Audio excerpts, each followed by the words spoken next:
Chapter 299. Hearing this, Zhu Qiyu's face lit up with joy.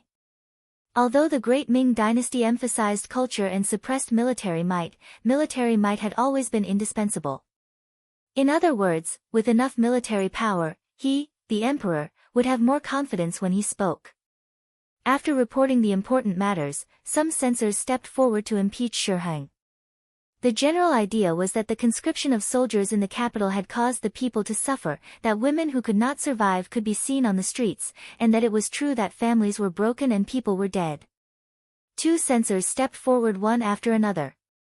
Their expressions were solemn, and they even looked like they were going to reprimand Wang Chong to death.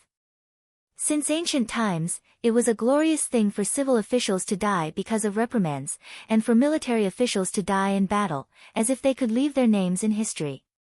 The moment the censors stepped forward, Zhu Qiyu's face was filled with displeasure. He even glanced at censor of the right, Chen Yi, more than once. In response, this official in charge of the censorate lowered his head. Who didn't know that the imperial censor only had the right to hear rumors and speak? Furthermore, what he said was true and what he saw with his own eyes. How could he stop the imperial censor? The two censors were still speaking aggressively. The general idea was that if this continued, the capital would fall into chaos, and the people would be in an uproar. This would be detrimental to the country, and so on. Those who wanted to do great things did not care about trifles. Zhu Qiyu reminded himself like this. In order to have a strong and reliable army in a short period of time, what did it matter if he sacrificed a few families? Once he had enough strength, defeated his imperial brother Zhu Qizhen, and reunited the Great Ming dynasty, who would care about what he had done? They would probably all sing his praises. Have you found the main force of the Japanese army stranded between the capital and the Tianjin Guard? Ignoring the two censors' advice, Zhu Qiyu changed the topic and asked about other matters. Since Zhu Qiyu had privately approved of it, the censors' words were naturally useless. Compared to the officials in the imperial court arguing and even acting, the methods of Hu Yan and the other women were much more effective. In just one morning, 1,200 women of different ages were sent to the Yang village, which was 15 li south of the city. News of this matter spread through the capital like a gust of wind, to every corner of the capital. For a moment, there were all kinds of comments. However, it was clear that there were more praises. Many people said that the Duke of Loyalty and Courage was the reincarnation of Buddha, who had come to deliver all living beings from torment. There were also some people who said that Hu Yan and the other girls were the reincarnations of living bodhisattvas, who had come to save people from calamity. Commoners were like that. Whoever treated them well, they would praise that person. They would not mix in more benefits and motives. Thus, in a short period of time, the virtuous name of the Duke of Loyalty and Courage in the East once more spread throughout the capital. The commoners were happy. They even hoped that there would be more good people like this. But for some people, they wouldn't think that way. Blackwell Street. It was a street that looked a little dirty and chaotic. In reality, this place was exactly the same as what he had seen. Not only was the exterior extremely dirty and messy, the interior was even more horribly chaotic. This street near the western gate of the outer city was the darkest and most violent place in the capital. At least 60% of the city's hooligans and Jianghu people lived here. Everywhere, there was white and there was black. As for the existence of the so-called evil forces, it was not uncommon to see them in the past dynasties, and they could not be stopped despite repeated prohibitions. It seemed that in history, except for the great people who had cracked down on prostitution, gambling, and drugs at the beginning of the country, these dark things existed everywhere. Blackwell Street was a place where all these dark sides were gathered together. Jianghu people were everywhere here. Many criminals wanted by the government were also hiding here. Most of them had several murder cases on their backs.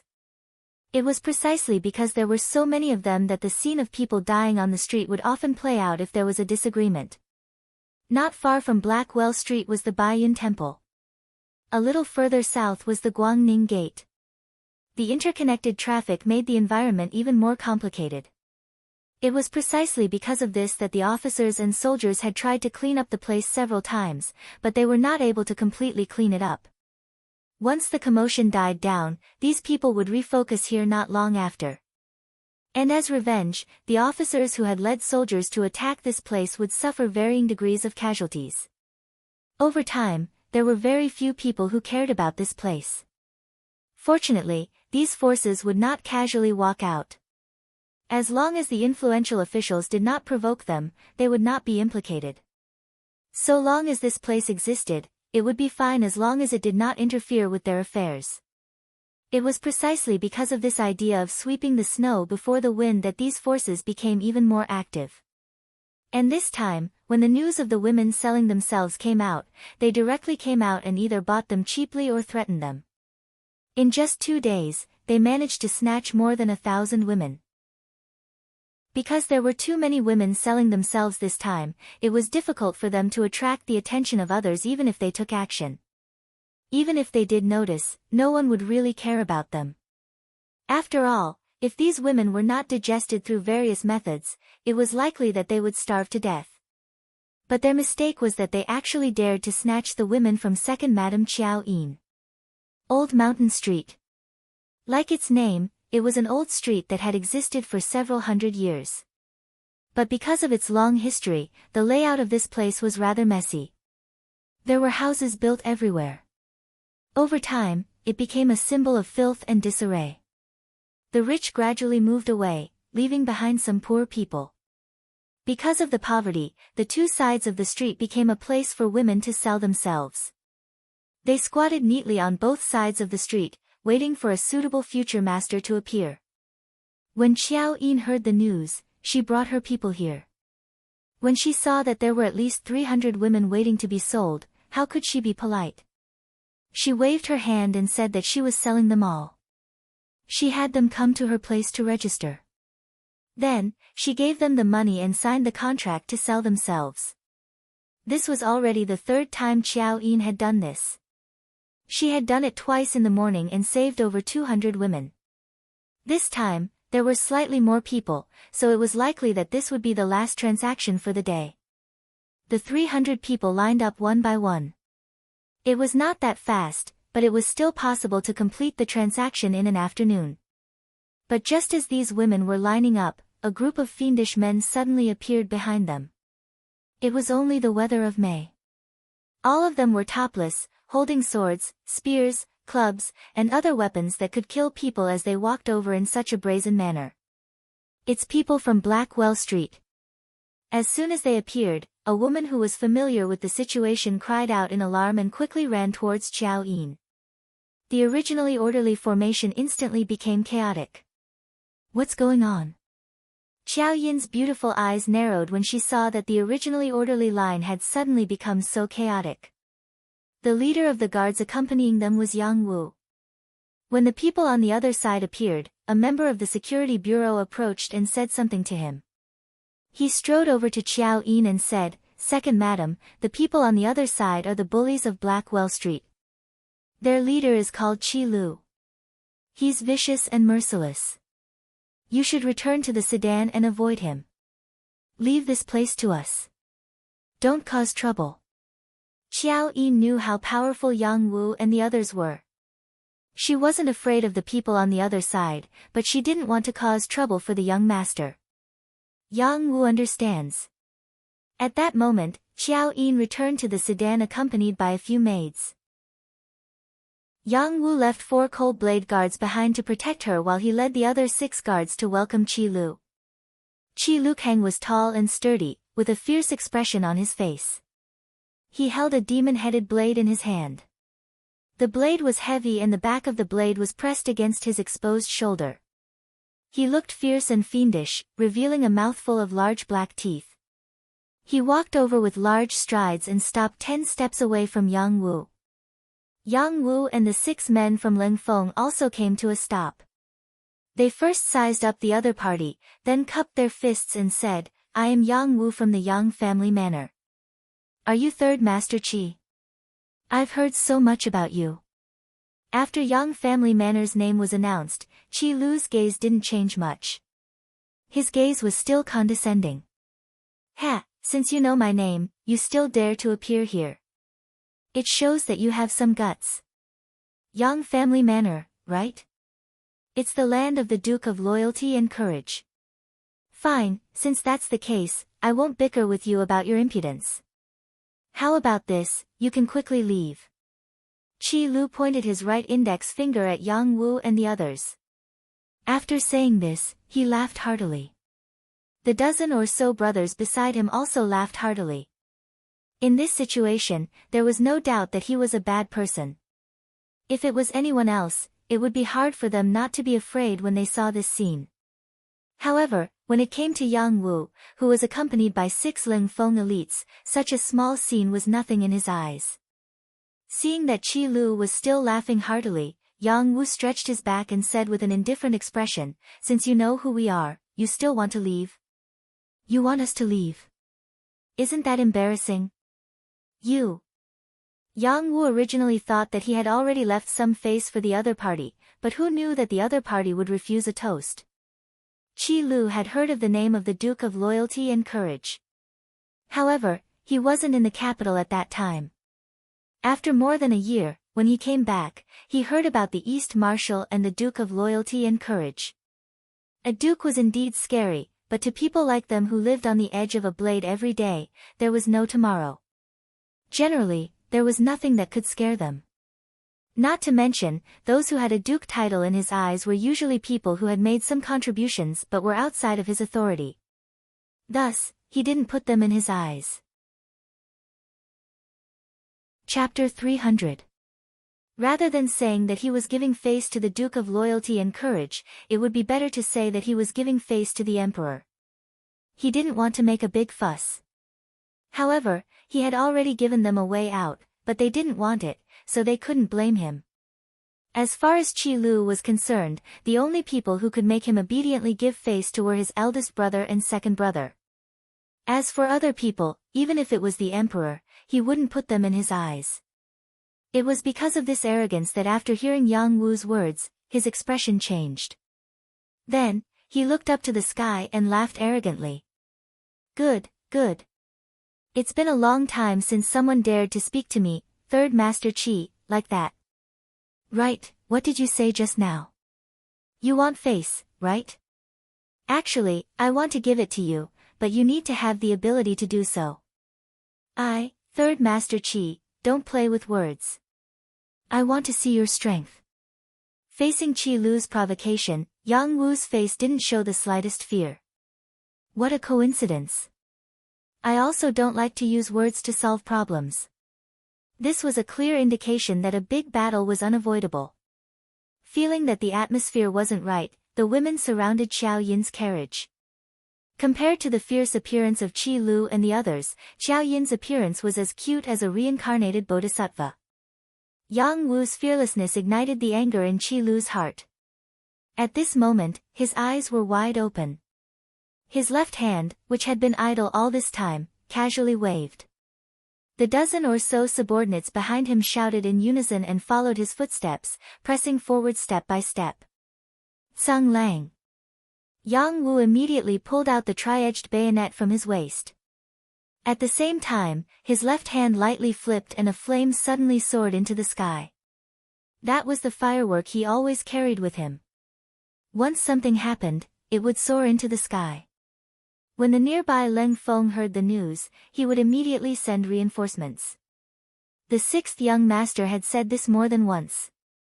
Although everyone only had one life, the lives of the people around him were more precious than others. Thus, if he could avoid danger, then he shouldn't. As for things like capsizing in a ditch, that was even more unlikely to happen. If it was only himself, Yang Wu might not have sounded the alarm so early. However, behind him was second Madam. Even if it wasn't for himself, he had to be more careful for Madam. When the fireworks were released, the coldness in Qi Lu's eyes intensified. He could tell that the other party was asking for help, but this could also prove that it was a sign of fear. Not to mention, he was confident that he could defeat the 7 people in front of him within a few moves. The dozen or so people who came with them were all criminals with murder cases on their backs. how could they be scared by a few servants and soldiers? A cold smile flashed across his face as the ghost-head blade on his shoulder appeared in his right hand. Following that, Qi Lu ran forward at lightning speed, leaving behind footprints in his footsteps. Along with the rise and fall of his huge body, it seemed that every time his feet landed on the ground, there would be a loud thud. Qi Lu moved, and Yang Wu also brandished his tri-edged bayonet, which was shining with a cold light, and rushed forward. At this moment, the 6 Ling Feng elites behind him also pulled out their triangular bayonets and did the same. The two groups of people were like two whirlwinds that rapidly approached each other, stirring up clouds of dust on the sandy ground. Then, the two sides collided like two mad bulls. The sound of weapons clashing could be heard. In the sedan, Xiao Yin's expression was somewhat nervous. She was the one who understood young master's strength the most among the girls. She had even seen the young master's elegant demeanor when he defeated Walla's army from the tower. However, it was the first time she saw a real battle with real swords and real spears. In the end, she was a woman. Fear was inevitable. The more afraid she was, the more she wanted to see what was going on. However, because of the dust, everything became unknown. 30 breaths of time passed. A minute passed. At this moment, the sound of someone falling to the ground could be heard. 2 minutes passed. The dust was still there, and the fierce battle cries were still incessant. The 4 Ling Feng elites beside the sedan had already taken out the Type 95 wrapped in black cloth from their backs. They loaded the bullets and opened the safety. They knew clearly that with their brother's strength, if they couldn't finish off the opponent in 2 minutes, it was enough to prove that the enemy was strong. Since it was a strong enemy, they naturally had to prepare for the worst. 3 minutes passed. 5 minutes passed. Finally, some figures retreated from the dust. At a closer look, there were exactly 7 figures that retreated. Yang Wu and the others retreated. Looking at the background behind them, they still looked like they would not fall. This also caused the prostitutes to cheer. However, the 4 Ling Feng elites guarding the sedan could clearly see that Yang Wu and the others were panting heavily. Their bodies were also shaking up and down rapidly. It was obvious that it was a fierce battle just now. As time passed, the dust finally settled. Looking at the battlefield, not even a third of the opponents were able to stand. Only Qi Lu and 3 big men didn't fall. Even so, the 4 of them were covered in blood. Their breaths were heavy, and they looked like they had exhausted all their strength. Their leader, Qi Lu, had a 2-centimeter bloody hole on his left arm. Blood was flowing out from it. However, this person stared at Yang Wu as if he didn't see it. The corner of his mouth twitched a few times before he spat out a sentence. "Kid, you're not bad. But I hope you can preserve your life. I, Third Master Qi, will come for you." After leaving these words behind, Qi Lu turned around and left. He didn't have the slightest bit of reluctance. He didn't even look at the dozen or so corpses on the ground. Seeing that Qi Lu was about to leave, the 4 Ling Feng elites behind him who had already loaded their guns asked in unison, "Fifth brother, do you need us to kill him?" "No need. His skills are not bad. It would be a pity to kill him like this. This kind of person should be a good whetstone." Yang Wu raised his left hand and made a gesture to stop shooting. His body moved slightly and then his left leg half knelt on the ground. The other 6 Ling Feng elites quickly rushed over and protected Yang Wu in the middle. Each of them asked anxiously, "Fifth brother, are you alright?" "Hee, the opponent is too tough. I was careless." After saying this, Yang Wu's body continued to lean backward. It was also at this time that everyone saw that the wound on his body was not only the one on his left leg. There was also a huge knife wound on his chest. Even his bones seemed to be exposed. In fact, the 6 Ling Feng elites who participated in the battle had more or less suffered some injuries. It was just that they weren't that serious. Seeing that Yang Wu had fainted on the ground, they cried out in alarm and lifted him up before quickly retreating. At this moment, the sound of running footsteps could be heard. It was the other Leng Feng elites who had received the signal and rushed over. The morning assembly was over. On the way back from the palace to their respective manors, they could clearly see that the number of prostitutes on both sides of the street had decreased significantly. Each of them had a solemn expression as they sent people to inquire about the situation. Soon, the news came back. It turned out that the Duke of Loyalty had bought a lot of people. In the news, the servants of the Duke of Loyalty had fought a huge battle with Third Master Qi of Blackwell Street. Both sides had suffered heavy losses. Naturally, all of the officials knew that Yang Qindong had resolved the side effects of conscription in the capital. Of all the officials in the court, only this person dared to do such a thing so brazenly. He wasn't afraid that Shi Heng and the Bureau of Military Personnel would find trouble with him. Yang Qindong was young, but he had already become a duke. This was where his advantage lay. A person could be impulsive at such a young age. It seemed that it was normal for such a person to do anything. In addition, he had performed meritorious deeds and possessed great wealth. This made many people wary of him.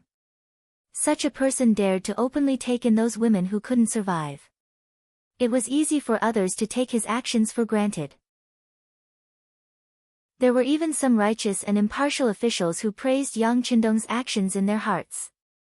However, there were also some officials who thought that the Duke of Loyalty was trying to buy people's hearts. Perhaps there were some things that they couldn't do, but they didn't want others to do it. Otherwise, whoever did it would be his enemy. It was precisely this group of people who harbored hatred in their hearts, but they couldn't do anything.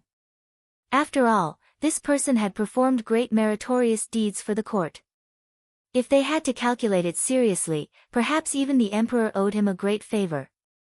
In addition, he had a marriage alliance with the Minister of Rights, Hu Shao. How could such a person be so easy to deal with?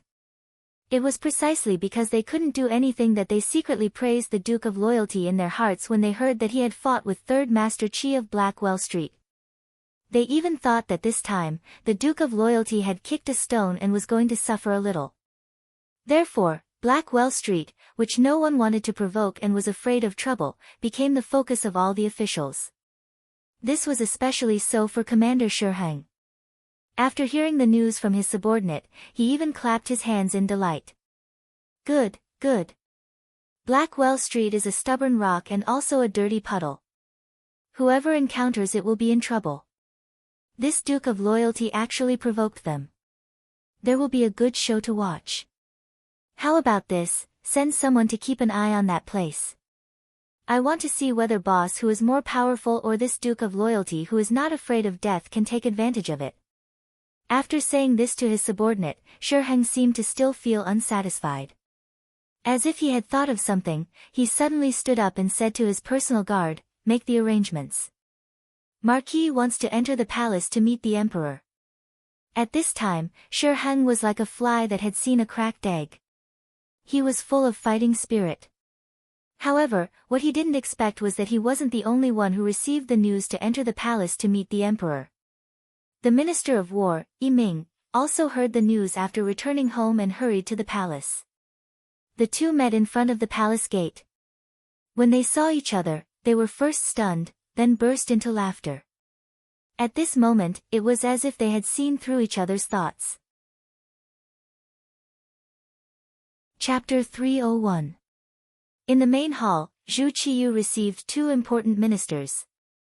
He didn't understand why the two ministers would appear together after the court meeting was over. When he looked at Shi Heng and Yi Ming suspiciously, the two ministers said in unison, "Your Majesty, the opportunity has come." The opportunity had indeed come. Speaking of which, Yang Qindong had indeed made great contributions. But because his contributions were so great, it was a bit of a shock to the emperor. Any wise and ambitious emperor would not allow his ministers to make too great a contribution. This kind of existence that could threaten the imperial power at any time would always make people unable to sleep and eat in peace. Usually, the way to solve such a problem was to get rid of the great contributor. Only in this way could one really sleep soundly. But unfortunately, under the chaotic situation, he couldn't find a way to get rid of Yang Qindong. He didn't even have a valid reason to do this. Of course, Zhu Qiyu hesitated because the relationship between the Duke of Loyalty and the mercenaries was very good. Once the attack failed, the consequences would be unimaginable. Shi Heng and Yi Ming had naturally seen through Zhu Qiyu's thoughts. But they were also at their wits' end, so they had been waiting for an opportunity. Everyone would make mistakes. As long as they kept an eye on it, they wouldn't have to worry about not finding a way to solve the problem. But they didn't expect the opportunity to come so soon. Yang Qindong had offended Blackwell Street and Boss Hu, a person they usually didn't want to offend. Boss Hu was powerful because he dared to risk his life and had many subordinates who dared to risk their lives. Unless you could kill such a person with a stick, there would be endless trouble in the future. They would probably live under terrible pressure every day. How could Yang Qindong not be the same? With the mercenaries protecting him, if they couldn't kill him, who knew what kind of evil consequences would appear? This was also why everyone tolerated Yang Qindong even though they knew that he sometimes ignored the imperial power. And now, these two ferocious tigers had actually collided, which undoubtedly became an opportunity to tamper with the situation. If it was done well, there would be no problem for both sides to suffer. When faced with an opportunity, a wise man would naturally seize it. When Yi Ming and Shi Heng talked about the opportunity, they were naturally referring to the opportunity to get rid of Yang Qindong. Not only could he kill someone, but he could also frame Big Boss Hu and make the higher-ups of the mercenary army helpless. How could he not cherish this method of killing two birds with one stone? While Zhu Qiyu was still sitting on the dragon throne, thinking about what an opportunity was, Shi Heng and Yi Ming gave her a general idea of what had happened. Seeing the excitement on the faces of the two important ministers, Zhu Qiyu finally understood that the opportunity to deal with Yang Qindong had come. As for Yang Qindong, it was just as the officials had guessed. Zhu Qiyu already had the intention to kill him. This person's merits were so high that he could shake the emperor. Zhu Qiyu naturally did not want to let go of the opportunity to eliminate him. In history, such meritorious officials did not know who they were. For example, during the Qing dynasty, Lu Buwei was called second father and was forced to commit suicide. Li Mu defeated the Xiongnu and returned to the Qin dynasty. He used a scheme to sow dissension and was killed by King Zhao. Han Xian, Peng Yu, Ying Bu, and others were all killed by Liu Bang. The ancient king was called Gu, which meant that he was lonely. It meant that his good friends who had helped him were all dead. Only when the king was lonely would his position be more stable. Zhu Qiyu was now practicing the art of the emperor. Naturally, he had long known that Yang Qindong's existence was a threat. Often, even if such a person did not have the intention to rebel, once his subordinates were put on the emperor's robe, who knew what would happen? It was only because of the existence of the mercenary army and in order to stabilize the overall situation and consolidate the imperial power that Zhu Qiyu did not act rashly. Fortunately, he was still young. Even if he waited, there would be many opportunities. Wasn't that right? Now the opportunity had come.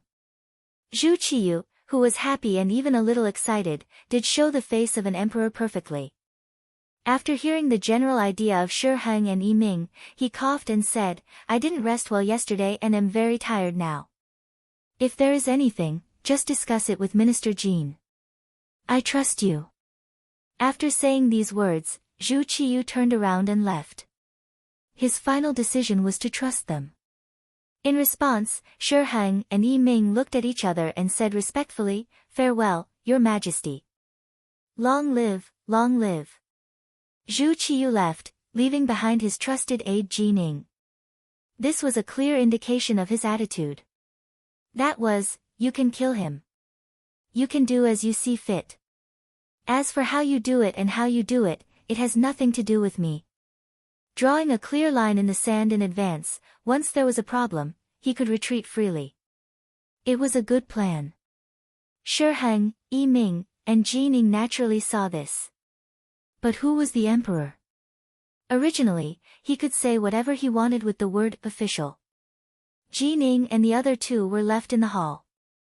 The beardless eunuch smiled and said, "Sirs, please come to my side hall. It's windy and quiet there. By windy and quiet, he meant safer. Shi Heng and Yi Ming, who understood, smiled and agreed. Then, the three of them left the hall. In the depths of Blackwell Street. In a dirty and messy courtyard. From afar, this place did not seem to be any different from other places. But in reality, this was one of the lairs of the Blackwater gang's boss, Hu Huaihai. It was said that a crafty rabbit had 3 burrows. Hu Huaihai indeed had 5 similar courtyards. Every courtyard was as ordinary as this, but very few people knew that there were secret passageways under these inconspicuous courtyards that led directly to the forest outside the city. It took a lot of effort to dig this tunnel. In the end, the workers who dug the tunnel and were paid a lot of money were all buried, making this tunnel even more unknown. Killing and robbing and being righteous were the 2 personalities of Hu Huaihai. To outsiders, he would stop at nothing. Vicious and merciless was not enough to describe him. Because of this, there was no one in Blackwell Street who did not fear the boss Hu Huaihai. Some people even called him King of Hell Hu in private. To his own people, he was generous and forthright. If you encountered any difficulties or had any requests, he would definitely help if he could. When such a reputation spread, many people came to join him and eventually became his subordinates. With these 2 methods, Hu Huaihai really made people angry and hateful. But to be able to establish a foothold in Blackwell Street, which was a paradise for gangsters and even a sanctuary for murderers, and become the biggest force, it was not only because Hu Huaihai's methods were extraordinary, but also because he had 2 very loyal brothers, the second brother Wu Yong and the third brother Qi Lu. Qi Lu's knife skills were powerful. This could be seen from the fact that he was slightly better than Yang Wu. Wu Yong was even more powerful. Not only was his skill not inferior to Qi Lu, but his brain was also better. Many times, when Hu Huaihai, as the boss, made important decisions, his opinion was the most important. At this time, in this ordinary small courtyard, Hu Huaihai was looking at Qi Lu, whose left arm had been bandaged, with concern. He said, "Third brother, how is your arm?" "What did the doctor say?" "Big brother, it's fine. It won't be long before brother can be lively again." Qi Lu's expression was calm, but the light of anger in his eyes was flickering. It could be seen that the injury was not as simple and easy as he said. The triage bayonet was a very powerful weapon. In the future, even the United Nations banned it. It could be seen that its lethality was huge. After being stabbed by Yang Wu, blood kept flowing out, forcing Qi Lu to stop and return. Fortunately, there was an excellent wound medicine here. In addition, the injury was not a vital part, so the bleeding finally stopped. But the doctor also said that even if the arm was healed, it would not be as flexible as before. Thinking that half of his good left arm was crippled, how could Qi Lu not be angry? Just when Hu Huaihai asked, he said with a face full of hatred, "Big brother, this time brother suffered a loss because of this weapon. No matter what, I have to take revenge. Otherwise, how can I have a foothold in the world in the future? That's natural. Since brother was bullied, big brother naturally has to take revenge. Second brother, tell me, what should we do?" Hu Huaihai replied magnanimously. Then, his gaze fell on the second brother, Wu Yong, who had been thinking with his eyes closed. Wu Yong, who was known as the military advisor, slowly opened his eyes after Hu Huaihai asked the question. Then, he gently shook his head and said, "Big brother, third brother, I'm afraid this matter is not easy to handle." "What's not easy to handle?" "We'll just take advantage of his unpreparedness and kill him." Qi Lu, who had suffered a loss, said with a voice full of emotion. "That's right, what's not easy to handle? Could it be that our Blackwater gang is afraid of an official who only has a title and no real power?" Hu Huaihai said disapprovingly. Hearing the analysis of big brother and third brother, Wu Yong's face showed a trace of bitterness. This loyal duke is not someone without real power. Although he does not have any real position, he is protected by the world's most elite mercenaries. You know about the mercenaries, right? It's said that they have an advanced firearm that can easily take a person's life from 100 feet away. It's not good to provoke them. It's just firearms. Don't the Ming army have plenty of them? But in third brother's opinion, the firearms camp is just so. They didn't provoke us, but since they provoked us, we'll definitely teach them a lesson. Qi Lu, who had a bad temper, heard the words firearms and said without thinking. That's not true. The firearms of these mercenaries cannot be compared to the firearms of the Ming army's firearms camp. I heard that the firearms in their hands are more accurate and can even fire continuously. It's not easy to deal with them. Moreover, from what third brother said, he brought more than 10 experts, but in the end, he only brought back 3. They didn't even leave behind a single life, and this was because they didn't use firearms. Even their martial arts are so good.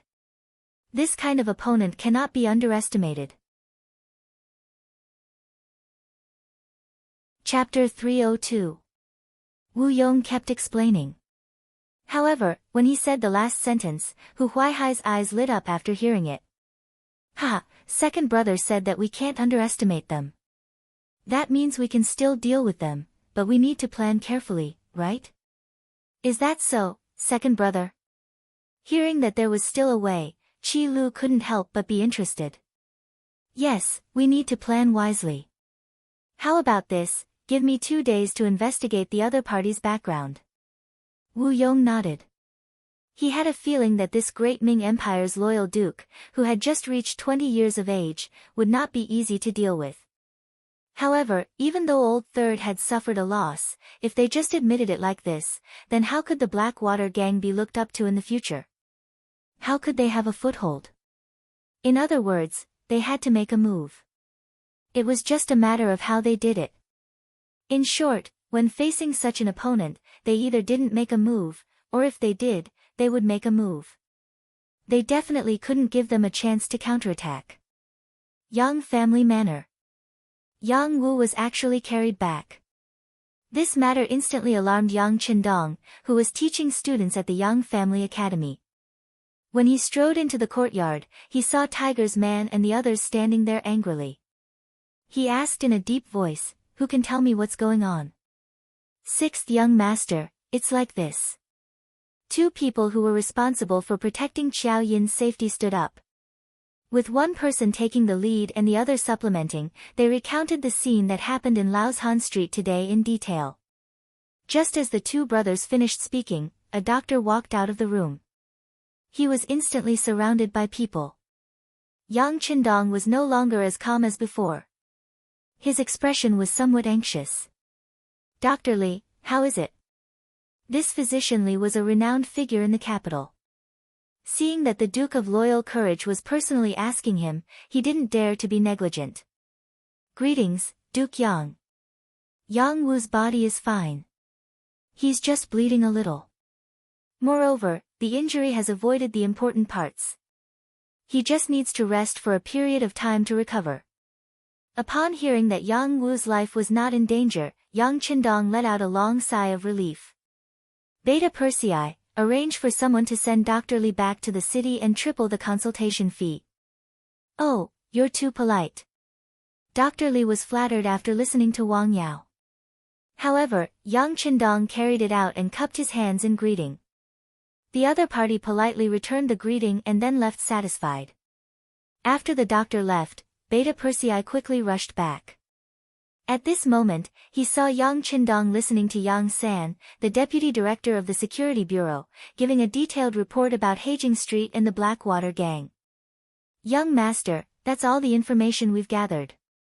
That place is filled with crooks and honest folk, so it's not easy to enter. Every once in a while, Boss Hu of the Blackwater gang would clean up the place. There was one time when our informant almost didn't make it out alive." Yang San lowered his head as he spoke. The situation of Heijing Street was not easy to inquire about because of Hu Huaihai's caution, but more importantly, it was not the focus of the Security Bureau's investigation.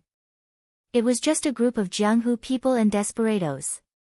With the idea of well water not interfering with river water, they only did a simple investigation. Yang Qindong naturally knew this, but he did not say it out loud.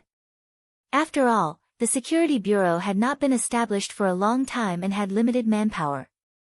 The capital was so big that it was understandable that some things could not be investigated clearly. Investigate again. I want to know the details in a day. Since the sixth young master had spoken, Yang San did not dare to be negligent.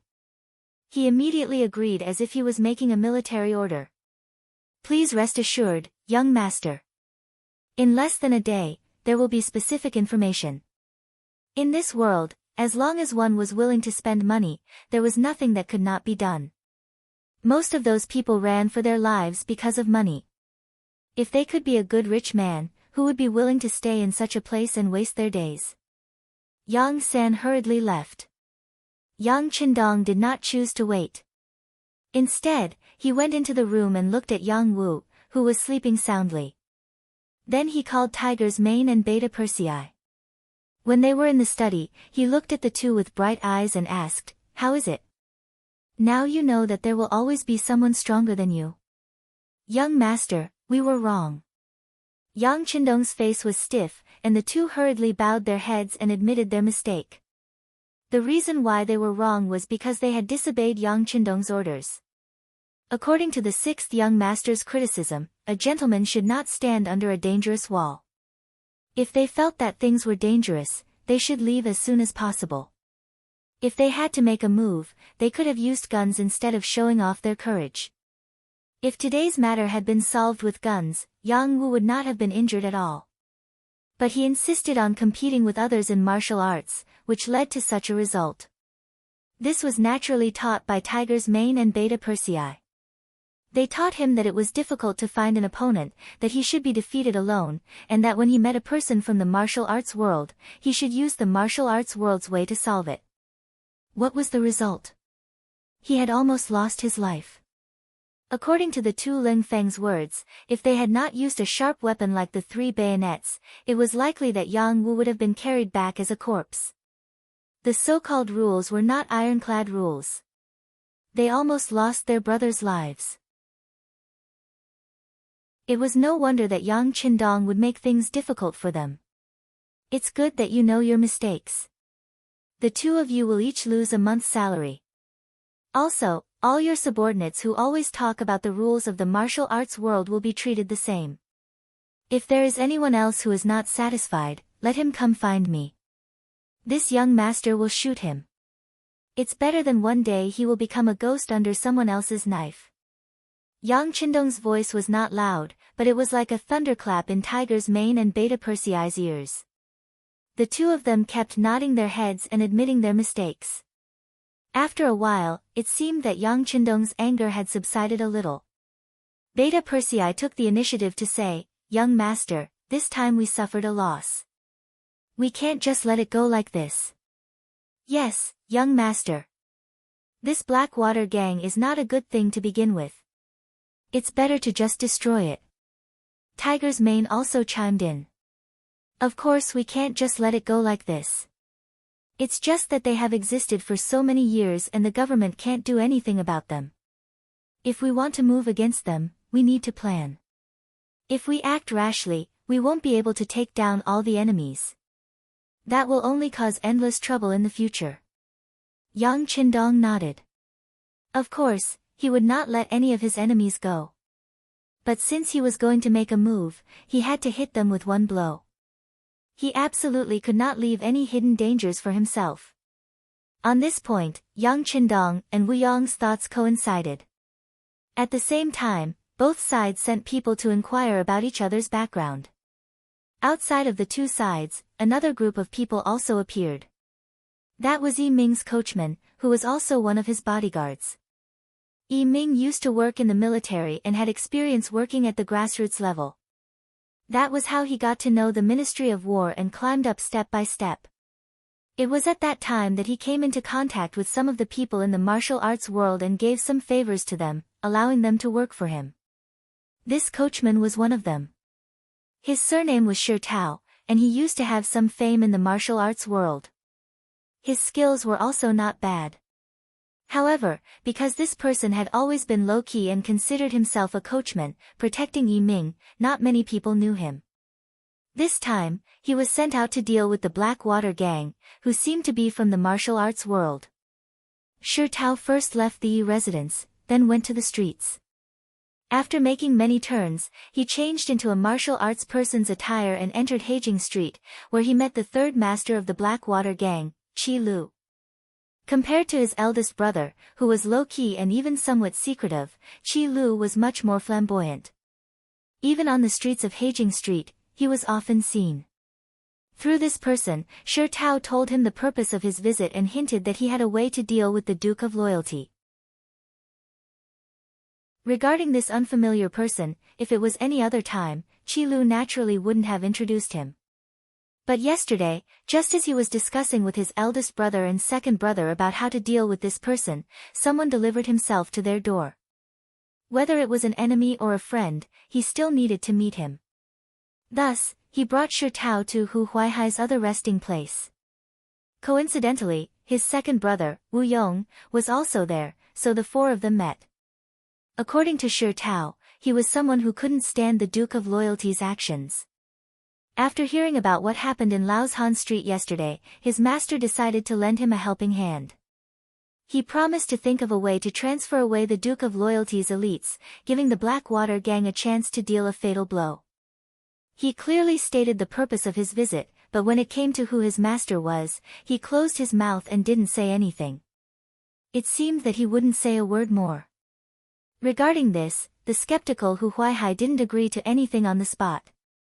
Instead, he had someone arrange for Shi Tao to rest first, saying that he and the others would discuss it and give an answer. After Shi Tao left and there was no one else around, Hu Huaihai asked Wu Yong about this matter. Second brother, what do you think of this person? Big brother, whether he is an enemy or a friend, whether he is a friend or not. If he is a spy sent by the Duke of Loyalty, as long as we do it well and guide him well, we can also use him. On the other hand, if he is someone who came to help us, then he can be a big help. Wu Yong's analysis was thorough. Looking at his meaning, no matter who Shi Tao was, since he came, he had to be used by him. That's right. Hu Huaihai nodded in agreement. Then, he thought of something and asked, that's right, second brother, how is your investigation of the Duke of Loyalty? When it came to this question, Wu Yong's expression became a lot more serious. He first looked at his third brother, Qi Lu, then looked at Hu Huaihai and said, Big brother, this time the idea is really difficult to deal with. In the following time, Wu Yong reported the situation that he had investigated in the evening and the morning. For example, Yang Qindong was quite talented and had a mind for business. He also came from a famous family, and was not careless even when fighting a war. Something about establishing the Yang Bao, creating the immortal abode, sky beyond heaven, and the Yang family bank, and so on. Also, a while ago, Lu San was hired by someone to deal with him, and in the end, he was defeated and died. Chapter 303. Previously, the Blackwater gang focused their attention on Heijing Street. In their eyes, this was their territory. If one had to describe it, it could even be regarded as a country within a country. Therefore, they didn't pay much attention to the outside world. They only knew that the great Ming dynasty had a young Dong Shuai and a loyal and courageous duke. But even if he was an official, he had nothing to do with them. There didn't seem to be any boundaries between the two sides. Even if they couldn't be seen in public, they wouldn't have any interactions with him. However, due to the fact that they were trying to snatch people from each other, they actually got into a fight. Subsequently, they even suffered quite a bit. Now, the entire city knew about this. Unless the Blackwater gang didn't plan to stay in the capital anymore, they had to get back their face. Thus, he began to investigate this person. However, the more he knew, the more shocked Wu Yong was. When he told this to his eldest brother and third brother, he had a serious expression on his face. Oh. In that case, he is indeed a capable person. Hu Huaihai's expression became incomparably dignified after hearing this. He had thought before that if it was an official, it wouldn't be difficult to deal with him in his own way. On the other hand, if it was a person from the Jianghu, it wouldn't be difficult to deal with him according to the rules of the Jianghu. But now, he heard that this person had power, money, influence, and even people. It was very difficult to deal with him. Especially when Wu Yong had mentioned the mercenaries. He had heard of this name before. After all, when the Walla army attacked the city, it was the mercenaries who drove them away. It was said that there were only a few hundred of them, but they managed to drive away the tens of thousands of Walla elite cavalry. At least the Blackwater gang couldn't do such a thing. If the mercenaries were to target him this time, what were his chances of winning? Hu Huaihai was still silent. At the side, the outspoken and grumpy Qi Lu said, "Why do you care so much? We are earthen pots, and he is porcelain. Could it be that he really wants to go head-to-head with us? Besides, even if both sides suffer, as long as Big Brother and Second Brother are still here, can't we occupy a mountain and form a team? When the time comes, I'll just take my revenge. At that time, I'll annoy him to death." Although Qi Lu's words were reckless, both Hu Huaihai and Wu Yong agreed. With the complicated terrain of Blackwell Street, even if he couldn't beat them, he could still escape, right? As long as there was life, there was no need to worry about firewood. They understood this principle. That loyal and daring Duke was a smart person, so of course, he would also understand. He first thought of the worst-case scenario and realized that it wasn't a big deal.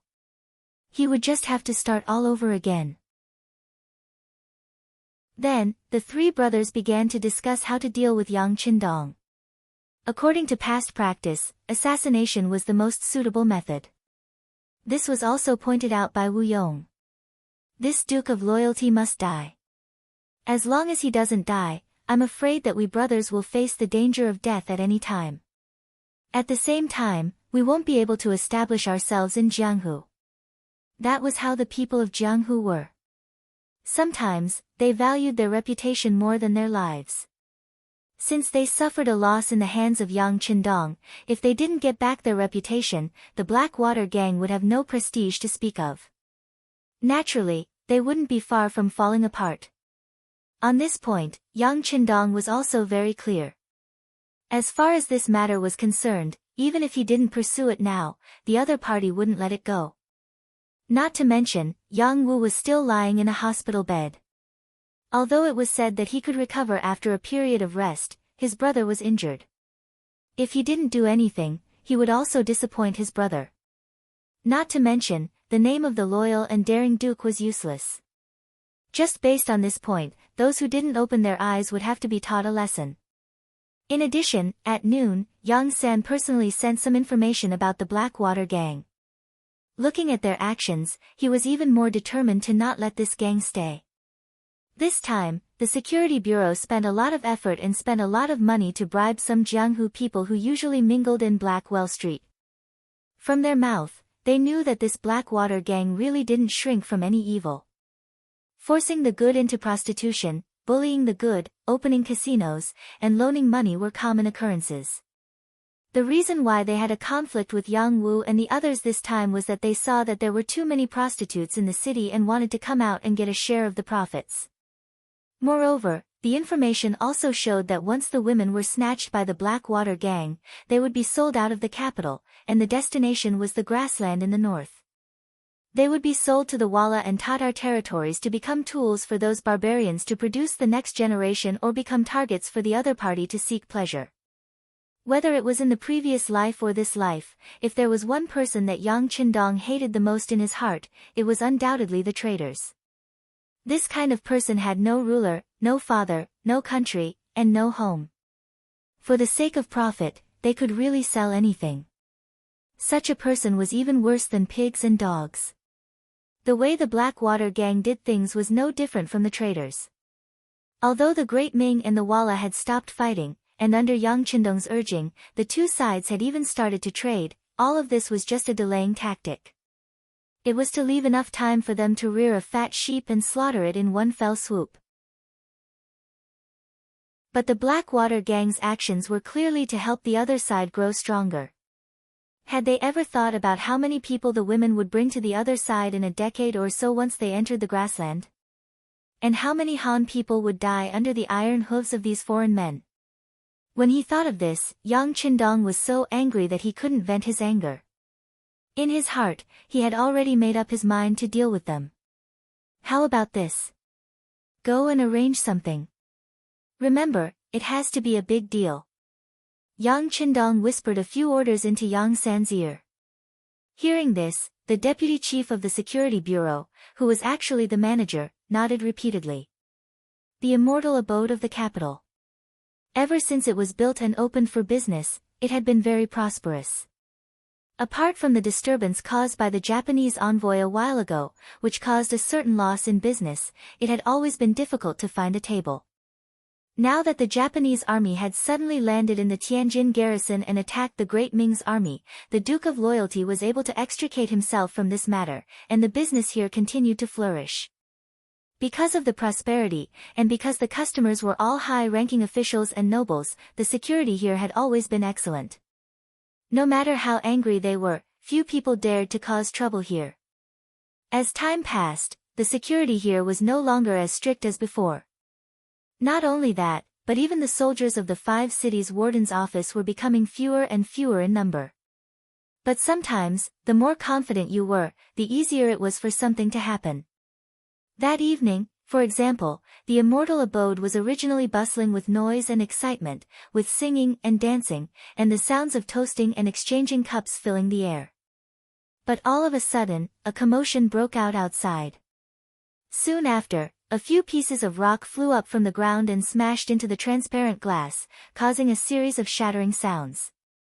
The sudden chaos caused the diners in the immortal abode to panic. 2 of them were even unlucky enough to be injured by glass shards. The dancers in the stands screamed in unison, making it seem like the end of the world had arrived. Fortunately, the chaos ended as quickly as it started. By the time the immortal abode's guards ran out, the troublemakers had already fled west. They chased them all the way until they saw them enter Blackwell Street.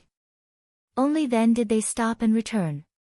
With so many witnesses present, the immortal abode immediately pointed the finger of blame at the Blackwater gang. Thinking back to the conflict yesterday, anyone who wasn't an idiot could see the cause and effect. The 5 cities' warden's office arrived, as did the Supreme Court. When they heard the clamor of the diners, they knew that things weren't going well. These Blackwater gang members were a bit too bold. They actually dared to provoke the Duke of Loyalty in such a public manner. They really didn't know how to write the word death. News of anything that happened to Yang Qindong always spread quickly. Shi Heng, who was in the barracks, and the Minister of War, Ming, who was in his residence, both received the news. However, the 2 of them had the same reaction: this was a trap from the start. First of all, they had already sent people to contact the Blackwater gang and were waiting for them to join forces. Then again, if they wanted to deal with Yang Qindong, they wouldn't have resorted to such a painless method. What did smashing a few pieces of glass count for? Although it was expensive, for the wealthy Duke of Loyalty, it wasn't even a drop in the ocean. If they did this, not only would they not be able to do anything to the Duke of Loyalty, but it would also arouse the anger of others. Even if everyone had a common enemy, it was really the behavior of a stupid pig. Since the Blackwater gang could occupy Haijing Street for so long, they wouldn't only have such an IQ. If they didn't do it, there seemed to be only one answer. It was that some people directed and acted out a play. It was just that both of them could see it, and even some smart people could see it. But things had already happened, especially when there were rumors in the marketplace, saying that the Blackwater gang was afraid of the Duke of Loyalty, but they couldn't take it lying down, so they used the method of warning. As soon as such news came out, the public was outraged and condemned the Blackwater gang. At the same time, it was tantamount to giving Yang Qindong an excuse to make things bigger. Sure enough, just when Shi Heng and Yi Ming were still worried about whether Yang Qindong would take advantage of this matter, the Supreme Court, the Ministry of Justice, and the 5 cities' warden's office received Yang Qindong's visit. The general idea was that they had to give an explanation for this matter. Even the Ministry of Revenue received Yang Qindong's visit.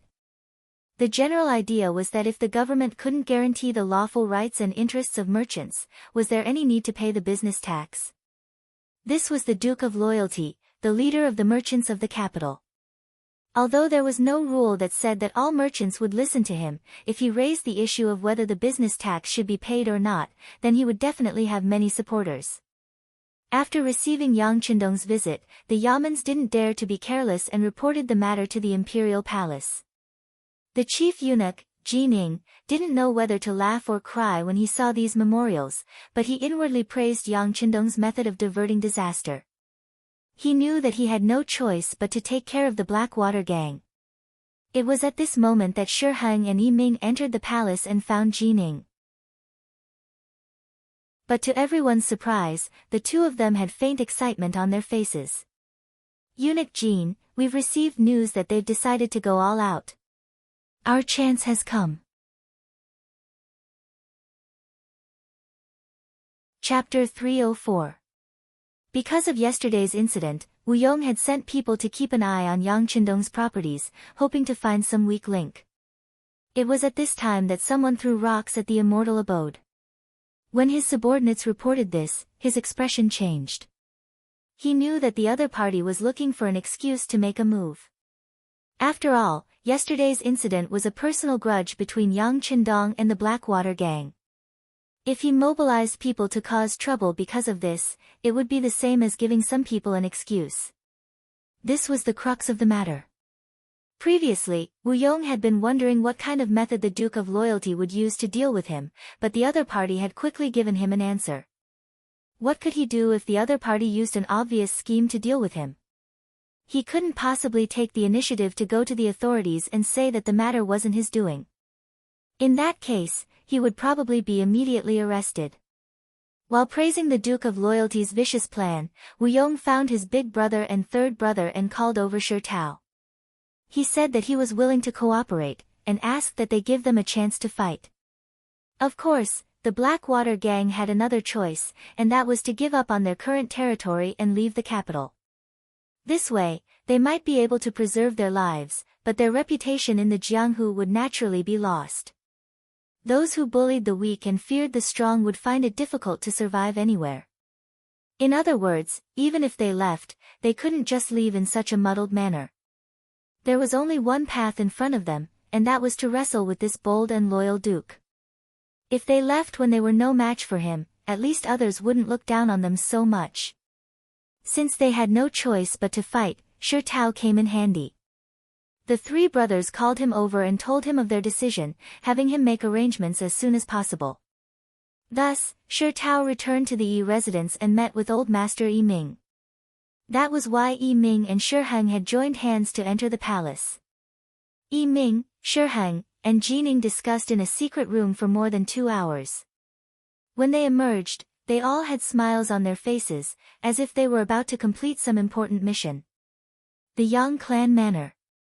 After Yang Qindong diverted the trouble, the warden's office and the Supreme Court sent back news that night.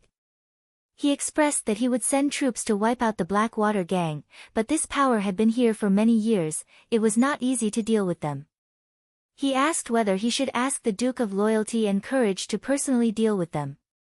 After all, he was someone who had defeated Walla's army with ease. A small underworld gang was definitely no match for him. Everything was going according to plan. Yang Qindong looked at the two Yaman's replies and sneered. He said to Tiger's Mane, "Tell them that this young master will personally lead people there. Let's set the time for tomorrow morning.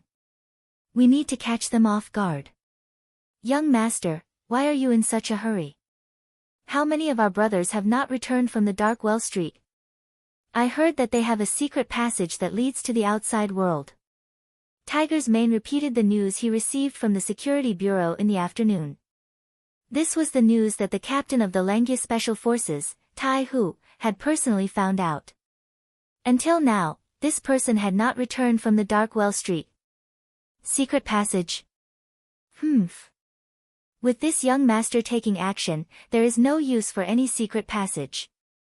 Let Tai Hu and the others come back, and then we will arrange it like this. Yang Qindong shook his head indifferently. He already had an idea on how to deal with this underworld gang.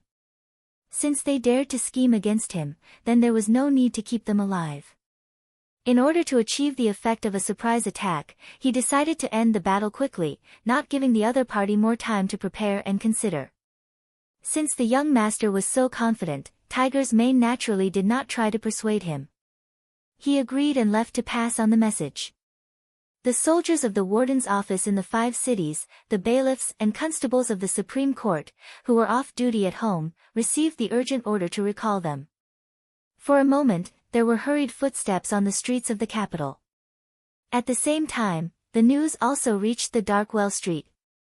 At the Blackwater gang's boss, Hu Huaihai's place, Shi Tao informed the 3 leaders of the order from above, and then quietly left. Obviously, he also knew that they were going to discuss the details of the operation, and his presence was inconvenient. When there was no one else in the room, Hu Huaihai looked at Wu Yong and Qi Lu with a sinister gaze and said, "Second brother, third brother, this Duke of Loyalty can't help but want to make a move on us. At this moment, I'm afraid that even if we want to hide, there is no time. Yes, the arrow on the bow has to be shot, but it is a pity that we are not fully prepared. Right now, there are still some brothers who are not out on the streets." Wu Yong said with a sigh. Yang Qindong's swift and decisive action was somewhat out of his expectations. He originally thought that they would test each other, but he did not expect that after only 1 day and 1 night, the other party had already made a move. Wu Yong did not know that although he treated himself as a dish, Yang Qindong did not put them in his eyes. They were just big rats that relied on the complicated terrain to survive in the dark corners. In today's society, as long as one was determined, eliminating them was just a matter of minutes. He really could not understand why the great Ming dynasty would allow them to exist, especially in such an important and bustling place like the capital. However, other people were afraid of trouble and were afraid of cutting the weeds without removing the roots, but Yang Qindong was not afraid. Since they had offended him, then he would teach them a lesson. At the same time, he would use this opportunity to intimidate the other officials who dared to find trouble with him. Him not making a move did not mean that he did not have a way. It was just that everyone's status was there, and it was not convenient to use 2 direct methods to solve the problem. However, this did not mean that he did not have the ability to solve the problem. "What are you afraid of? It is just killing 1 person. We have already sent out more than 20 brothers, so it should be enough." Third brother Qi Lu waved his heavily injured left hand. Because of the pull, the pain came up, causing him to grimace for a while. However, his spirit was still quite good. It could be seen that the anger in his heart was very uncomfortable. If he did not find a way to release it, it would cause a serious illness. "No. No. No." Wu Yong straightforwardly shook his head. They did not understand this Duke of Loyalty. Although he is young, his ability cannot be underestimated. A while ago, even an important official in the court, the Minister of Justice, suffered a loss at his hands. To deal with this kind of person, if we do not have a few layers of plans, it will definitely not work. "Second brother, what do you plan to do?" Hu Huaihai knew Wu Yong well. He knew that Wu Yong was an expert who planned before taking action, so he asked. "I plan to take a risk and send out a few more brothers. This way, the 3 of US brothers will have to split up into 3 groups." As Wu Yong spoke, he pushed the oil lamp on the table to the side. Then, he used his finger that had just dipped in tea to draw on the table. The so-called 3 groups. The first group is to guard the home and lure the Duke of Loyalty to attack. The second group is to sneak out of the city and kill toward the Yang family village, forcing him to hastily return to defend. The third group is to ambush him on the road back to the village and give him a fatal blow. This is good. Then I will bring people to attack the Yang family village. Ha, I heard that this Duke of Loyalty has 4 beauties. I want to let him know that there are some people that he cannot afford to offend. After listening to Wu Yong's analysis, Qi Lu took the initiative to bring the second group. In his opinion, any ambush or entrenched defense was too meaningless, and it was far less straightforward and satisfying than directly charging out. After Qi Lu finished choosing, Wu Yong also volunteered. Then, we will rely on Big Brother to defend the home. Second Brother will bring people to ambush outside. Hopefully, we can succeed in one strike. The reason why Wu Yong chose to set up an ambush was because he knew that as the boss, Hu Huaihai would not trust anyone. The tunnel in Heijing Street led to the outside world. That was the escape route. In other words, it was the safest to stay here. As expected, when Wu Yong took the initiative to set up an ambush, Hu Huaihai's face, which was originally very serious, flashed with satisfaction. Since the two brothers were so tactful, he did not have to waste his breath. He immediately nodded and said, "Then we will do as the two brothers said. This time, we will not let him return." Yes. He will not be able to return. The night was getting darker, but at this time, the Yang family manor was brightly lit. Especially when a sharp whistle suddenly sounded above the Yang family academy's dormitory. Nearly 50 students who had entered a state of rest hurriedly got up. The all-round development of morality, intelligence, physique, beauty, and labor was not just a matter of words. It was put into practice. Even an emergency gathering like this was one of the subjects that they usually studied. When the hurried whistle sounded, all the students got up and put on their clothes as usual. When they came to the academy's courtyard, they saw the green-clothed mountain-head Yang Qindong looking at them with a serious face. Although he hadn't said anything yet, everyone's intuition told them that something important must have happened. Everyone's expression couldn't help but become much more dignified. After Tiger's mane counted the number of people, he came to Yang Qindong and reported in a low voice, "Reporting to young master, all the students have gathered. Everyone is here. No one is absent." With a wave of his hand, he had Tiger's mane stand to the side. Yang Qindong took 3 steps forward, closing the distance between him and the students. Then, he swept his gaze over them and said in a clear voice, "As a truly useful talent, not only do you have to be eloquent, but you also have to be able to walk the world and be able to wield 1,000 pounds of weight with your arms. Today, this young master will bring you all to see a true battlefield. You will see the weakness of human nature and the cruelty of survival."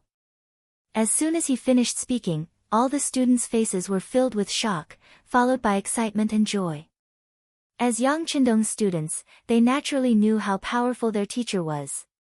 The great battle between the army god and the Walla was often played out in the immortal abode. Everyone could recite the plot of that battle by heart. The scene of Yang Qindong descending to the mortal world like a god and killing the enemy with a wave of his hand had made them envious. They often wondered when they would have the opportunity to see it with their own eyes. Now, an opportunity had presented itself.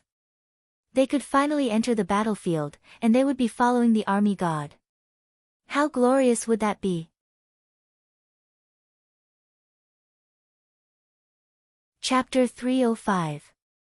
After understanding all of this, the nearly 50 students immediately shouted in a loud voice, "We will obey the Mountainhead's orders. Okay, we'll leave in 15 minutes. You can all go and prepare." After waving his hand to dismiss the team, Yang Qindong called Junko, Tai Qingyi, and Jiang Ping. They were the only 3 women among the students. After calling them in front of him, Yang Qindong said in a very casual tone, "You don't have to follow the team, but stay in the Yang family manor." Tai Qingyi had talked to Yang Qindong more than once and knew that her task was to protect the safety of the madams, so she naturally had no doubts about staying and immediately agreed. Junko, on the other hand, raised her head and asked with a puzzled expression, "Why?" In the past few months, the students in the Yang Family Academy made Junko's Chinese more fluent. Because she often underwent some physical training, her skin was not as white as before. But at the same time, it also looked a lot sturdier, and even had a hint of maturity. At this time, when she raised her head and looked at Yang Qindong, who was more than a head taller than her, the stubbornness on her face was very cute and lovable. "No reason, this is an order." Yang Qindong's face became serious, and after finishing his words, he left in a huff. Without a satisfactory explanation, Junko's face was full of displeasure. But she couldn't say anything because as early as when she first entered the academy, Yang Qindong said that she had to obey orders and follow instructions. Anyone who dared to break this rule would be mercilessly kicked out of the academy. This was not as simple as a deduction of points. Even with 100 points for conduct, more than half of the students were still expelled. Looking at their reluctant expressions as they left, Junko felt a little sad. With these lessons learned, she didn't dare to disobey Yang Qindong's orders and be kicked out of the academy. Yang Qindong went to the 4th Battalion commander, Wu Sheng. "I'll give you 2 platoons to stay at home. Remember, no matter who it is, if they don't listen to the advice and want to enter the manor, there is no need to be polite. Just shoot them to death." Tiger's Mane. As soon as he finished speaking, Tiger's Mane appeared from the side and handed over a machine gun that weighed about 8 kilograms. Yang Qindong reached out and took it. After familiarizing himself with it for a while, he personally handed it to Wu Sheng. "This is the Type 9 machine gun for Squad 5. The gun is 840 millimeters long, the gun weighs 3.95 kilograms, the muzzle velocity is 970 meters per second, the caliber is 5.8 millimeters, the bullet capacity is 75 rounds, and the effective range is 800 m. I'll leave it to you for the time being. If a large number of enemies appear, wipe them out." "Yes. Sweep his mother," Wu Sheng said with a face full of excitement. When he first joined the Cold Front, Yang Qindong said that there would be more advanced and more powerful machine guns in the future. They would be able to wipe out a large number of enemies in one shot. Once they started fighting, one person would be able to guard the main road and prevent the enemy from advancing. When he first heard about it, Wu Sheng was very excited. He had a strong body and was quite strong. He thought that this opportunity would be most suitable for him to use. Now, his long-time dream had finally come true. Although this machine gun wasn't heavy and had appeared on the battlefield against the Walla cavalry, it wasn't the more powerful heavy machine gun that the young master had mentioned. However, even if it was a light machine gun, being able to use it once was something to be proud of. In the future, he would have something to brag about in front of the other Cold Front members. He had no choice but to take out the light machine gun for Squad 95. Tonight, he was facing a group of fugitives. God knows what they would do. It was never wrong to be more prepared just in case. Because of the lack of time and limited information, Yang Qindong's operation this time couldn't be perfect. But it didn't matter. With his powerful strength and the unknown advanced firearms in his warehouse, he only needed to charge forward. He really had a heroic aura of, "No matter how far you come, I'll go all the way." Leaving behind 2 squads of Cold Front members and 2 bases of ammunition, the Yang clan manor's defenses were raised by more than one level. Unless a large number of enemies charged at them with no regard for their lives, they were more than enough to deal with a few stragglers. While he was giving some instructions to Wu Sheng, the students had finished gathering. Yang Qindong led a platoon of Cold Front members and joined them. They left the Yang clan manor and headed toward the capital. In the inner courtyard of the Yang clan manor, Hu Yan, Xiao Yin, Lady Xue, Lady Xiang, and Yang Duo were all out of bed. Even though it was late at night, none of them were sleepy. As women, there was a limit to what they could do in such a situation. They could only pray in their hearts that their husband and brother would return safely. In reality, it was just suppressing bandits. They would definitely be fine. At the Yongding Gate, at the southern gate of the capital, the commander of the 5 cities' warden's office, Sun Tong, was leading a group of soldiers to welcome Yang Qindong. Sun Tong had originally been a rank 6 soldier, but after defeating Walla's army, he had been promoted to rank 5. This was all thanks to Yang Qindong, and his heart was filled with boundless gratitude. This time, he had taken the initiative to stand up and say that he would work with the loyalty duke to get this job. At the gate, Yang Qindong saw Sun Tong waiting for him and stepped forward with a smile. "You've worked hard." "It's not hard at all."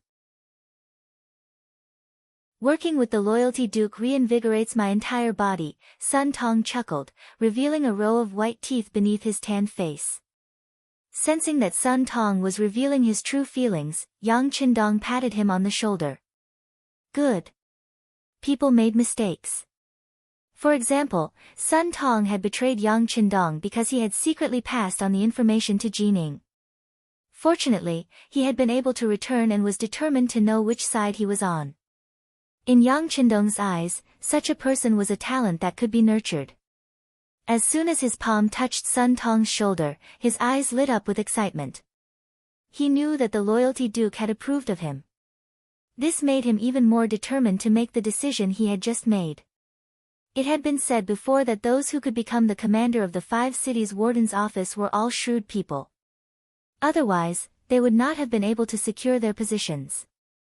Weighing the pros and cons like this, how to balance the various forces to the satisfaction of everyone, this was an extremely profound study. Under the influence of such an environment, Sun Tong chose to hug the tree and not let go. He was determined to cling to Jin Ying's thigh. This way, he would be able to secure the position of Taiping. This way of thinking was not wrong. Under Jin Ying's protection, it would be extremely difficult for others to touch him. But everything had its pros and cons. Wanting to rely on this relationship to advance was also extremely difficult. This was because there were too many people relying on Jining, and most of them held important positions. In comparison, the small 5 cities warden's office was too small. It was so small that Jining could sacrifice herself at any time. It was also destined that there would not be too many resources placed on him. Because of this, when they had defeated the Walla and given out rewards, many important officials close to Jining had obtained many benefits and promotions for various reasons. But Sun Tong, who had made great contributions, had only been promoted by half a rank. He had risen from grade 6 to grade 5, and his position had not changed at all. It was impossible to say that this matter had not affected Sun Tong. Why was it that those officials who only knew how to sit in their manners were able to obtain such great benefits, while he, a person who was in the middle of the situation, risked his life and only obtained such small benefits? Unable to understand, he began to have other thoughts. Gradually, Sun Tong's mentality changed. He was no longer so eager to work for Jining. He began to consider where he would go in the future. It was at this time that orders came from above. They said that they would transfer people temporarily under the command of the Duke of Loyalty. They said that they were going to destroy some Jianghu gang. It was as if someone had handed over a lamp in the dark night. It instantly illuminated Sun Tong's path and allowed him to see new hope. After a mental struggle, he finally made up his mind. He would give up on Jining and rely on the Duke of Loyalty. Perhaps at the moment, this was not a wise path. But unless he wanted to muddle along for the rest of his life, if he wanted to stand out, it would be difficult to find any other choice. With such thoughts, when Sun Tong appeared in front of Yang Qindong again, his attitude had changed completely. His sincere respect could be felt by anyone. The two armies converged together. They held torches like a fire dragon and quickly passed through the streets and alleys. They arrived at Heijing Street near dawn. Many bailiffs and constables from the Supreme Court had already surrounded the place. From a distance, there was a guard post every 3 meters and a sentry every 5 steps. It was as if they had surrounded the place like an iron bucket. The person from the Supreme Court in charge of this operation was a deputy of the Supreme Court named Wang Bo. He was a secondary class, level 6 official. Seeing Yang Qindong arrive, he quickly bowed and said respectfully, "Wang Bo greets the Duke of Loyalty. How is the situation?" Yang Qindong did not give Wang Bo a second glance. Instead, he cast his gaze to the front. Looking at the quiet street, he could not help but let out a cold laugh. Heijing Street was one of the most difficult and complicated factions to control. Who knew how many criminals with lives on their hands were hidden here? There were also many Jianghu characters who were used to living here temporarily. How could such a place be so lightly guarded? Even if it was before dawn, with an army surrounding it, it couldn't be that there wasn't even the slightest bit of movement. And now, everything was so quiet, even more so than usual. This could only mean that the other party had long since known about this and was already on guard. Replying to the Duke of Loyalty, I have already sent people to surround this place, but... Wang Bo seemed to want to say something but stopped.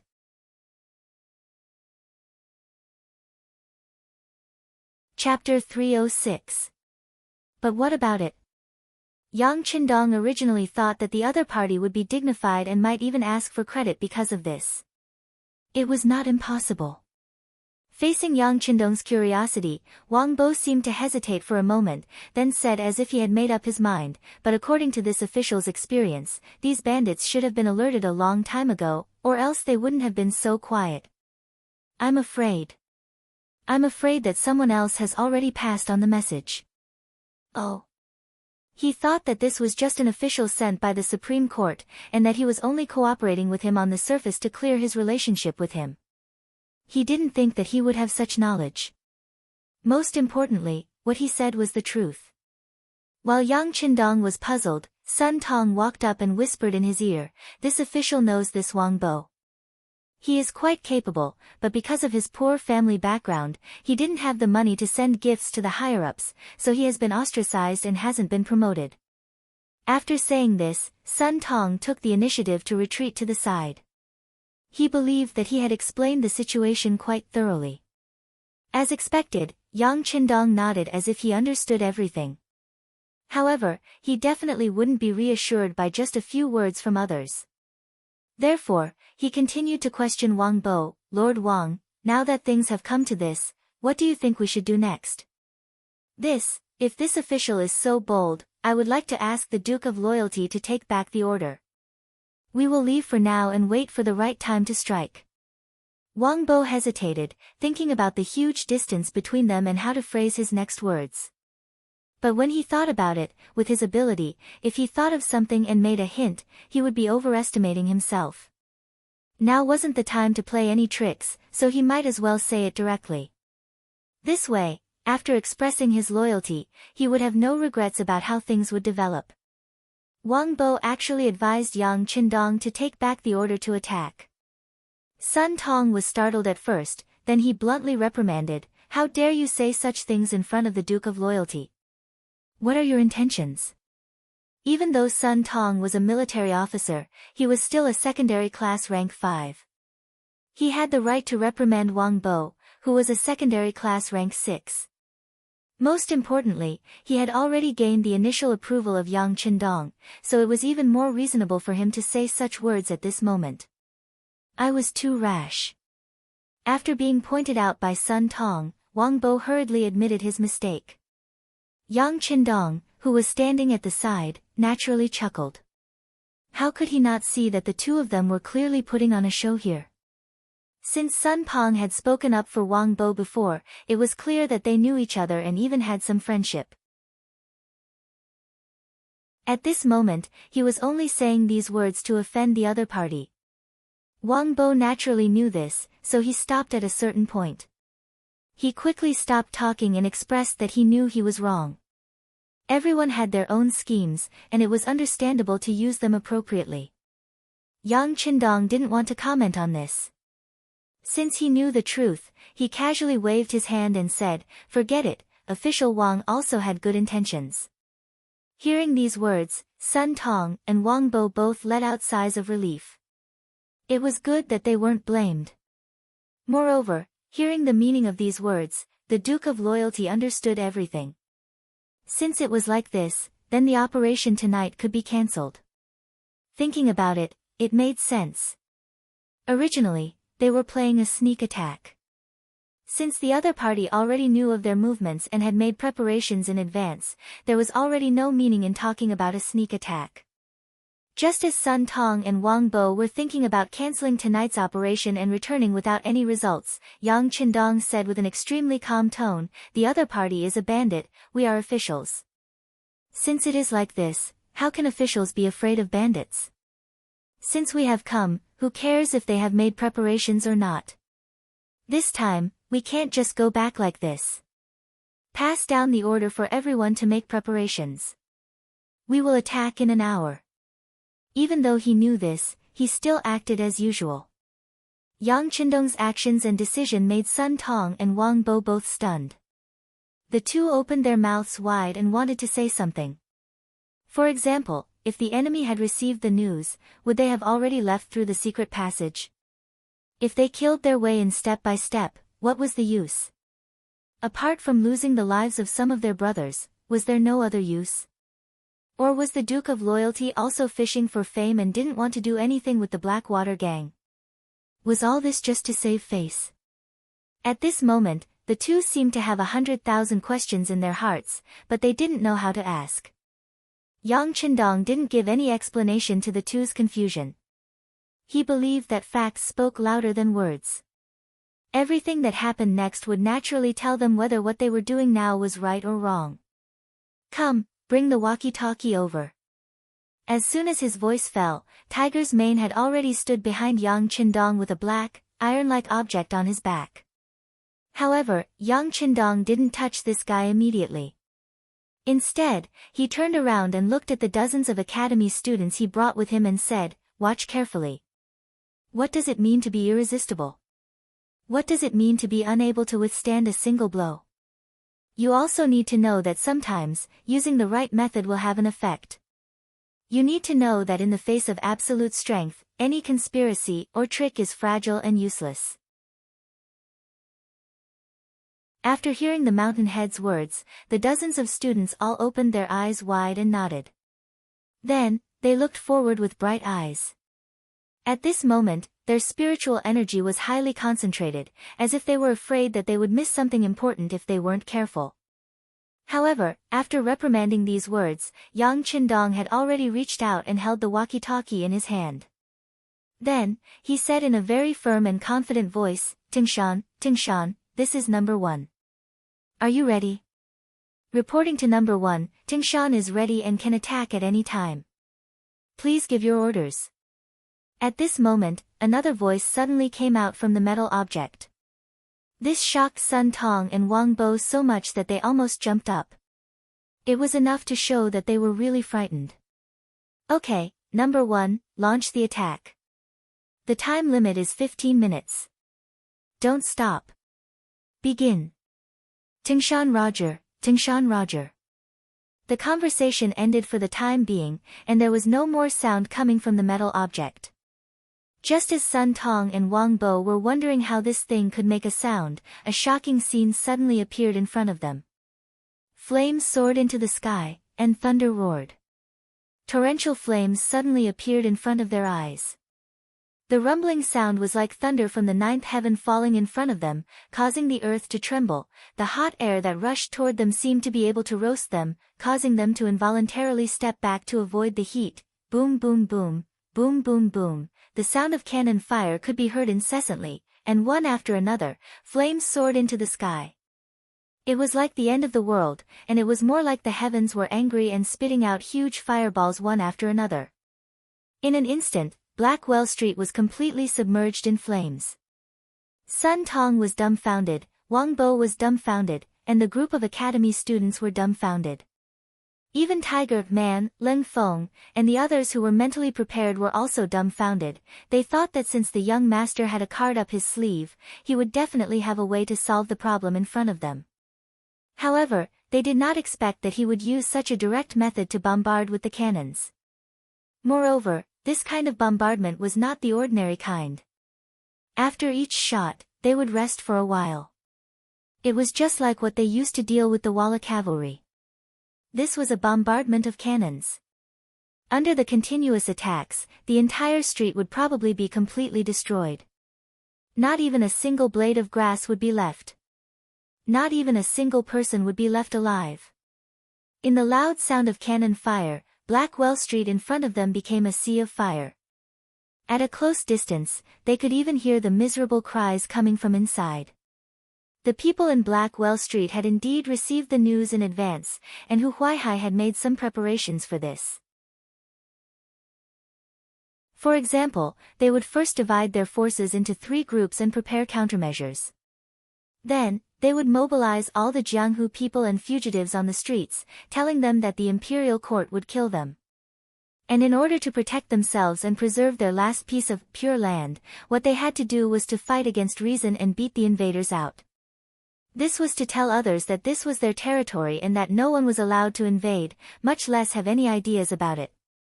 Otherwise, only death awaited them. Those who could become the boss usually had a certain ability to stir up people's hearts. Hu Huaihai was like this. When he waved his arm and promised many benefits, he received a response from the crowd as expected. Next, the entire Black Well Street could be said to be fully prepared for a face-to-face battle with the Ming army that rushed in. There were long spears, short knives, iron rods, silver whips, and some long bows and short crossbows. There were countless traps everywhere. They were just waiting for the Ming army to appear and kill them. However, they did not expect that Yang Qindong had no intention of fighting with them at close range. He directly switched to long-range artillery and ignored the various preparations of the opponent. He used hot weapons against cold weapons to overwhelm them. It could also be said that he was bullying them. There were ways to deal with people, and there were ways to deal with animals. This was Yang Qindong's style of doing things. Just like when he faced the Walla army, he might have been able to severely injure them. However, in order to achieve his own goals, he did not do that. Instead, he focused on shocking them in order to leave a strong enemy in the north for the great Ming dynasty. He did not want to give up all the good bows and arrows. The facts also proved that Yang Qindong's method was correct. The existence of the Walla's main force did indeed put a lot of pressure on Zhu Qiyu, so he did not dare to wholeheartedly rectify the internal situation. Naturally, he could not raise his sword to attack Zhu Qiyu. For a time, the business with the Walla also limited his thoughts of fully developing the military. He could make a lot of money and so on.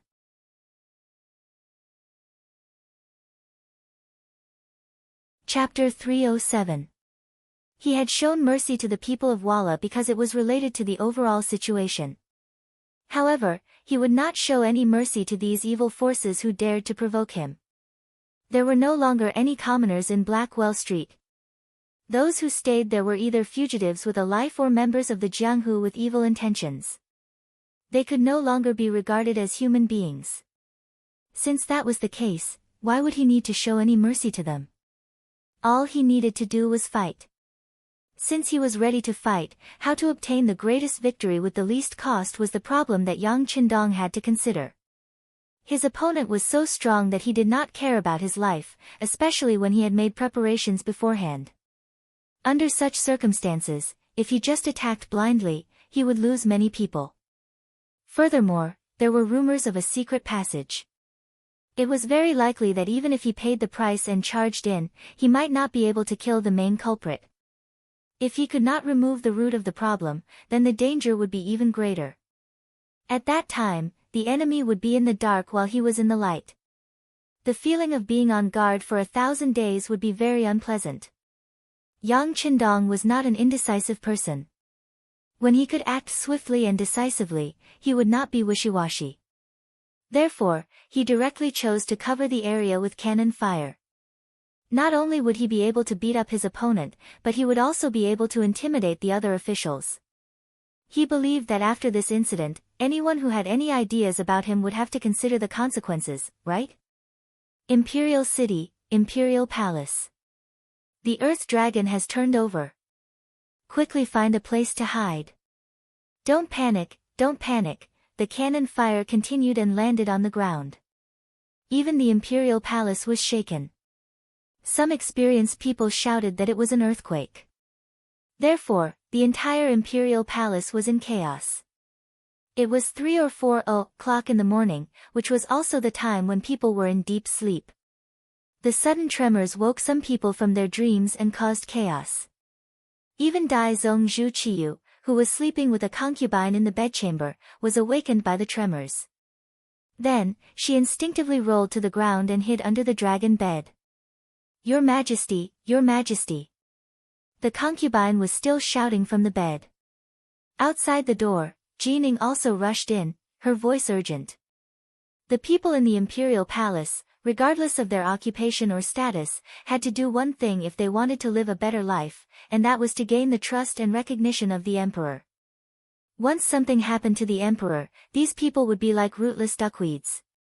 In the end, they would be washed to the side by the waves and wither away, becoming a complete waste. Therefore, the emperor's safety also represented the safety of many people. Shouts rang out everywhere. Zhu Qiyu, who was hiding under the bed, said with a hint of panic in her voice, "We are here, we are here. My beloved subject, quickly find a place to hide." "Hide." "Yes, yes." Jining and the concubine both agreed. Then, they each found a seemingly safe place to hide.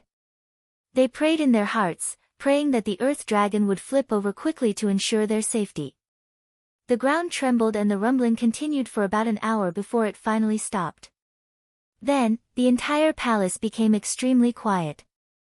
Even so, Zhu Qiyu had no intention of crawling out from under the bed. He had read many ancient books. Once there was an earthquake, it was often continuous. It was not so easy to stop it. He was still thinking that it would be better to stay like this and wait for the sky to completely brighten before finding a spacious and safe place. However, this idea was completely changed with the entrance of a young eunuch. "Your Majesty, Your Majesty." A little eunuch stumbled as he ran in. When he entered the door, he almost tripped over the slightly high threshold because he was in such a hurry and fell to the ground. "What are you doing? How can you be so flustered in front of the emperor?" Jin Ying's eyes were sharp. With the help of the candlelight in the bedchamber, she saw that the young eunuch was one of her trusted aides. She pretended to be angry and asked. The young eunuch finally saw Jin Ying. He hurriedly knelt on the ground and said anxiously, "Eunuch, the earth dragon did not flip over. It was the Duke of Loyalty and Courage who was having sex." "What do you mean by having sex? What exactly is going on?" Jin Ying only heard a little more clearly after the young eunuch repeated it twice. However, she was also puzzled. She had seen cannons being fired before. The artillery battalion of the Great Ming Dynasty had fired 2 cannons when it was first built. Although the noise was not small, it was still within an acceptable range. How could it be like this time, where the sound was as loud as thunder and the earth trembled because of it? Yes, it was indeed having sex. "We sent someone to follow the Duke of Loyalty and Courage to bring back the news," the young eunuch said solemnly. He looked as if he was willing to guarantee it with his life. It was really having sex. Jin Ying also knew that the young eunuch under her command would not dare to say anything about this kind of thing. Thinking back, the sound was as loud as thunder and the earth trembled. However, it seemed that was all there was to it. The house did not shake. It really did not seem like the earth dragon flipping over as people usually said. "Yes, yes." The young eunuch hurriedly nodded and said. "All right, since that is the case, go and investigate. If there is any news, immediately report back." Jin Ying waved her hand. If what she said was the truth, then her performance was a bit too exaggerated. Of course, she could not let too many people see her losing her composure. Especially when the emperor was still under the dragon bed.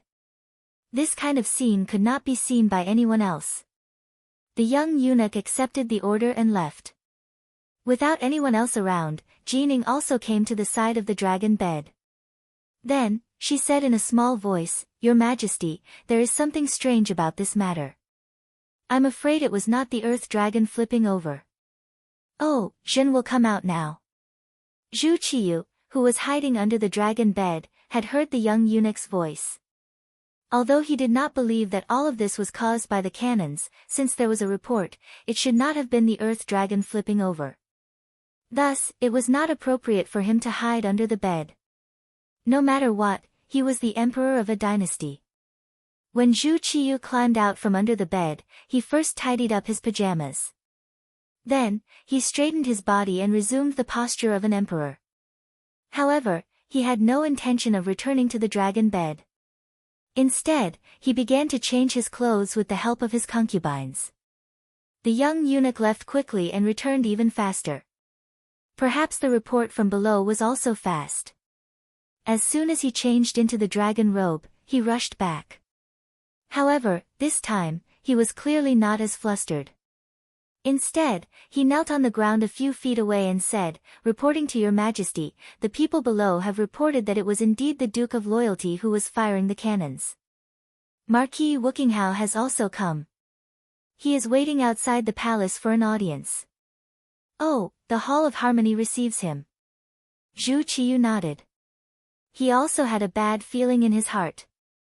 Since the sound of the cannons was so loud, its power would not be small. What was this Duke of Loyalty up to? In the Hall of Harmony, when Zhu Qiyu appeared in his new dragon robe, Shi Heng, the commander of the three armies, and Yi Ming, the minister of war, had already knelt on the ground. As soon as they saw the emperor's face, they kowtowed and said, "Your Majesty, I am guilty." "Forget it." Zhu Qiyu, who looked a little unhappy, seemed to want to say something, but in the end, he just waved his hand and looked powerless. "Thank you, Your Majesty."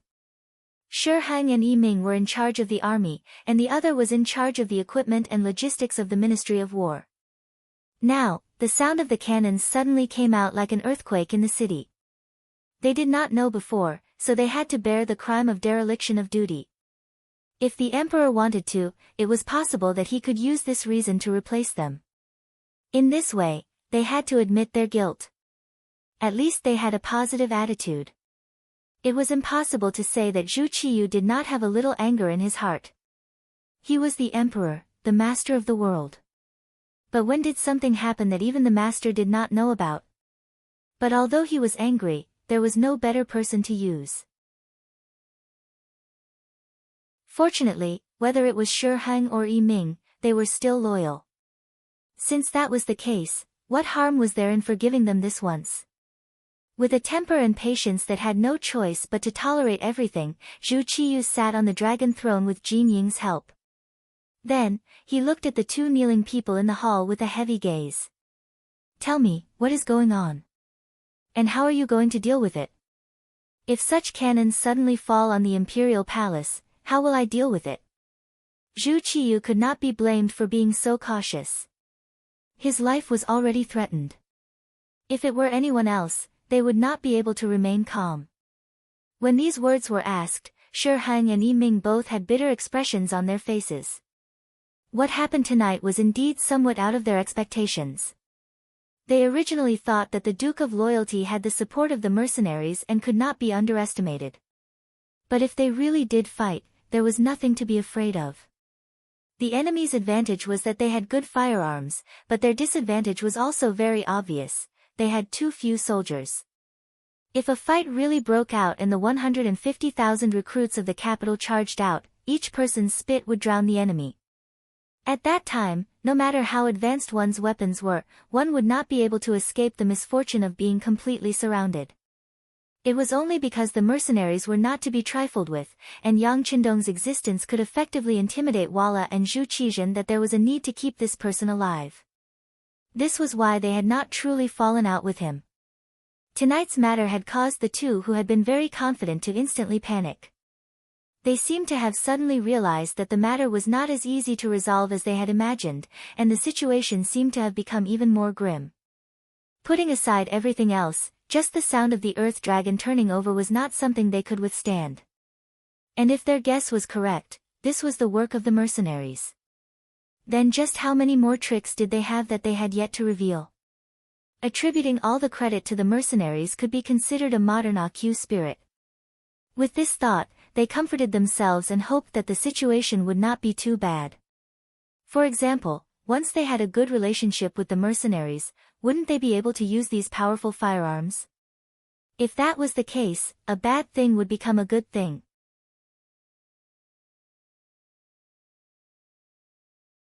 Chapter 308.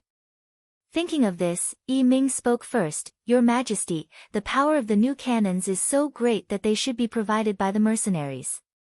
I beg you to contact them." If they can obtain such powerful cannons, it would be your Majesty's good fortune, the great Ming's good fortune, and the people's good fortune. Hearing that he could also have such firearms, Zhu Qiyu was immediately interested. Beloved official Yi, are you confident? Your Majesty, the mercenaries are only after money. As long as we agree to their demands, it shouldn't be difficult. After all, there is no conflict of interest between us, and from the facts, they have no intention of becoming enemies with us. I think it is feasible.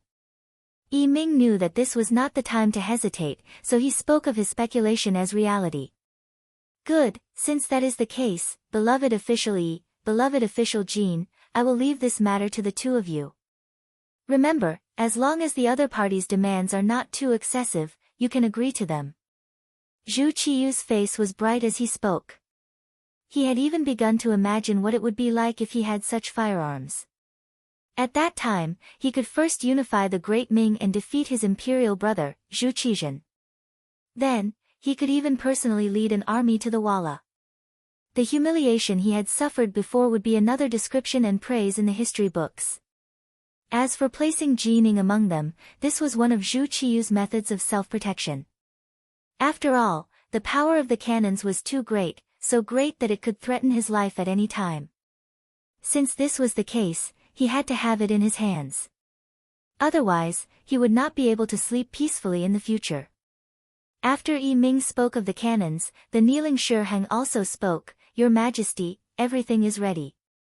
I suggest that the soldiers of the Datong Prefecture, the Kaiping Guard, and the Guangning Guard be replaced with the soldiers of the capital.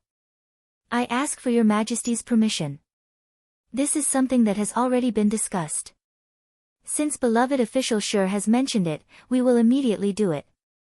Zhu Qiyu was well aware of the change in guard that had been planned for a period of time.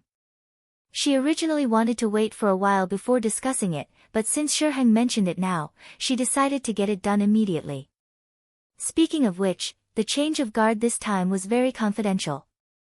Only the Emperor Zhu Qiyu, Chief Eunuch Jining, and Marquis Wuqinghao Shiheng knew about it.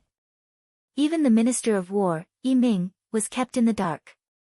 Now, when he heard the conversation between the Emperor and Shiheng, he, who was kneeling on the side, was confused. Fortunately, Shiheng gave him a look, which meant that he would explain this matter later. This prevented Yi Ming from feeling that he had been excluded from the highest authority. One was to build a good relationship with the mercenaries and have deeper contact with them. The other was to change the defense of the army. After the conclusion of the two matters, the discussion about tonight's bombardment in the Imperial Palace also ended. As for what would happen next, they would discuss it after seeing the results of tomorrow's battle. Zhu Qiyu turned and walked towards her sleeping quarters. There was still some time, so she could go back to sleep. Jining followed her step by step. Leaving Shiheng and Yi Ming behind, she walked backwards out of Zhanghe Palace.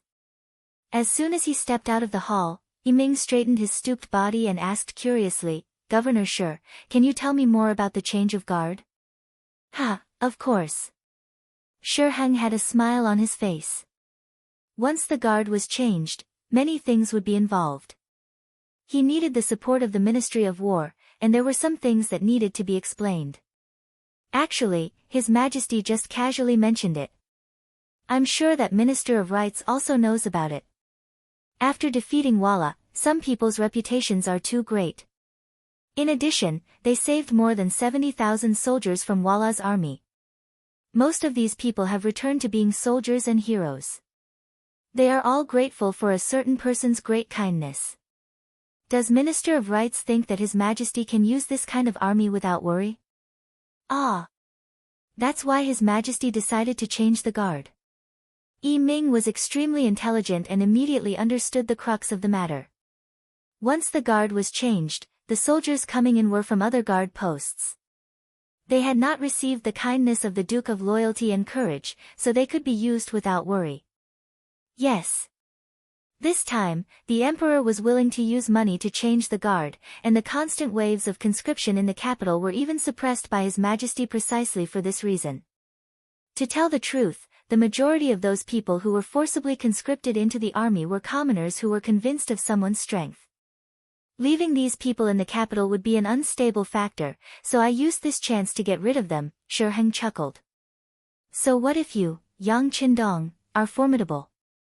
In the end, the situation was still in the emperor's hands.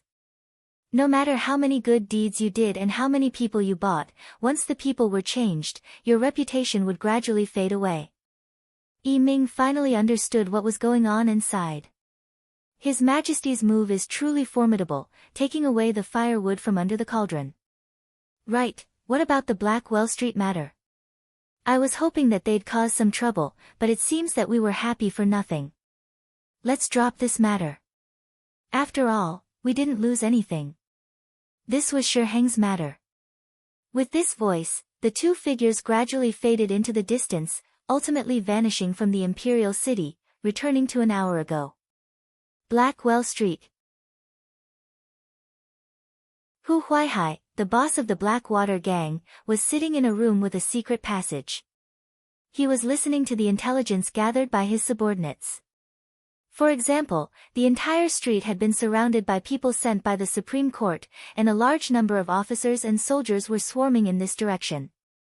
Second Master Wu Yong had long ago analyzed all of this, so Hu Huaihai naturally knew what was going on. It was precisely for this reason that he was in no hurry, only lightly nodding to indicate that he understood. He gave off the feeling that everything was within his plan, and his subordinates trusted him even more. In fact, Hu Huaihai was also prepared. On the entire Blackwell Street, the Blackwater gang had at least 500 people set up an ambush. In addition to some desperados and notorious Jianghu people who sought refuge here, there were at least 1,000 people, and all of them had some skills. They were not people that ordinary soldiers could deal with. In addition to the geographical advantage, it would be even more difficult for the Duke of Loyalty to deal with him, and it would be impossible for him to do so without paying a heavy price. Not to mention that even if the situation was more dangerous, he could leave through the secret passage, and then second brother and third brother would take action. What danger would there be? At this moment, he could even see the scene of Yang Qindong being killed. It was precisely because of these backup plans that Hu Huaihai's face was naturally calm and fearless at this moment. However, all of this was changed by the earth-shaking rumble of cannons. Seemingly without warning, just when the villains on Blackwell Street were ready to fight a bloody battle at any time and cause the soldiers to be rebuffed, there were suddenly streaks of fire whizzing down from the sky, followed by a deafening sound that could shatter one's eardrums.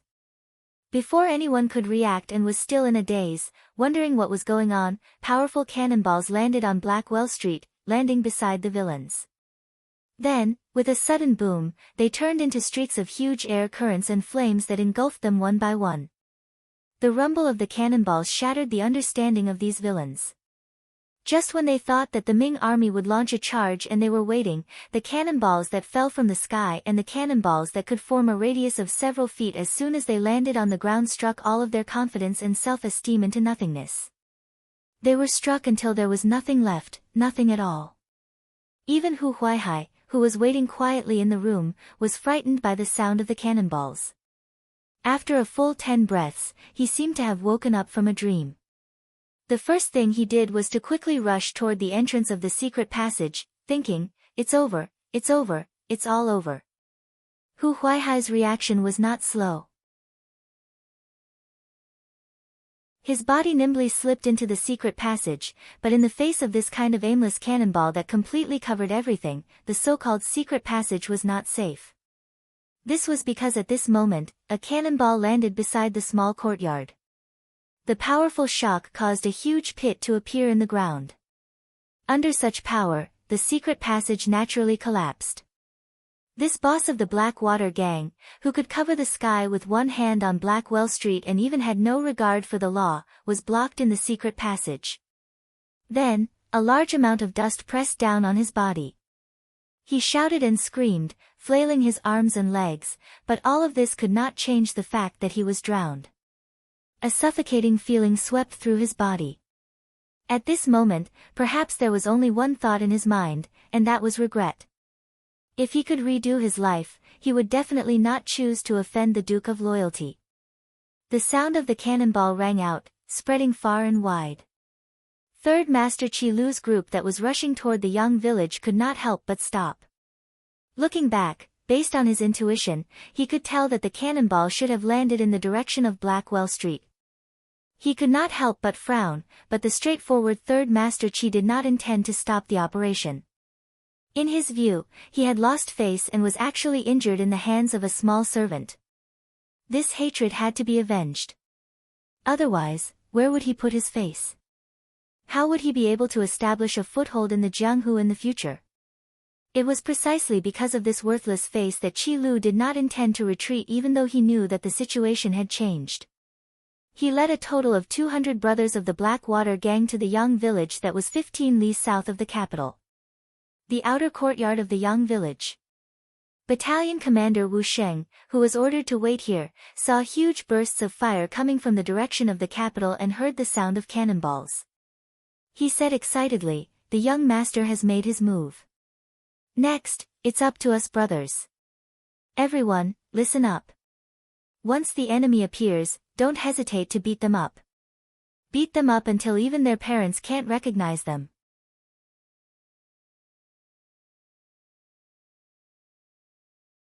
Chapter 309. Yes.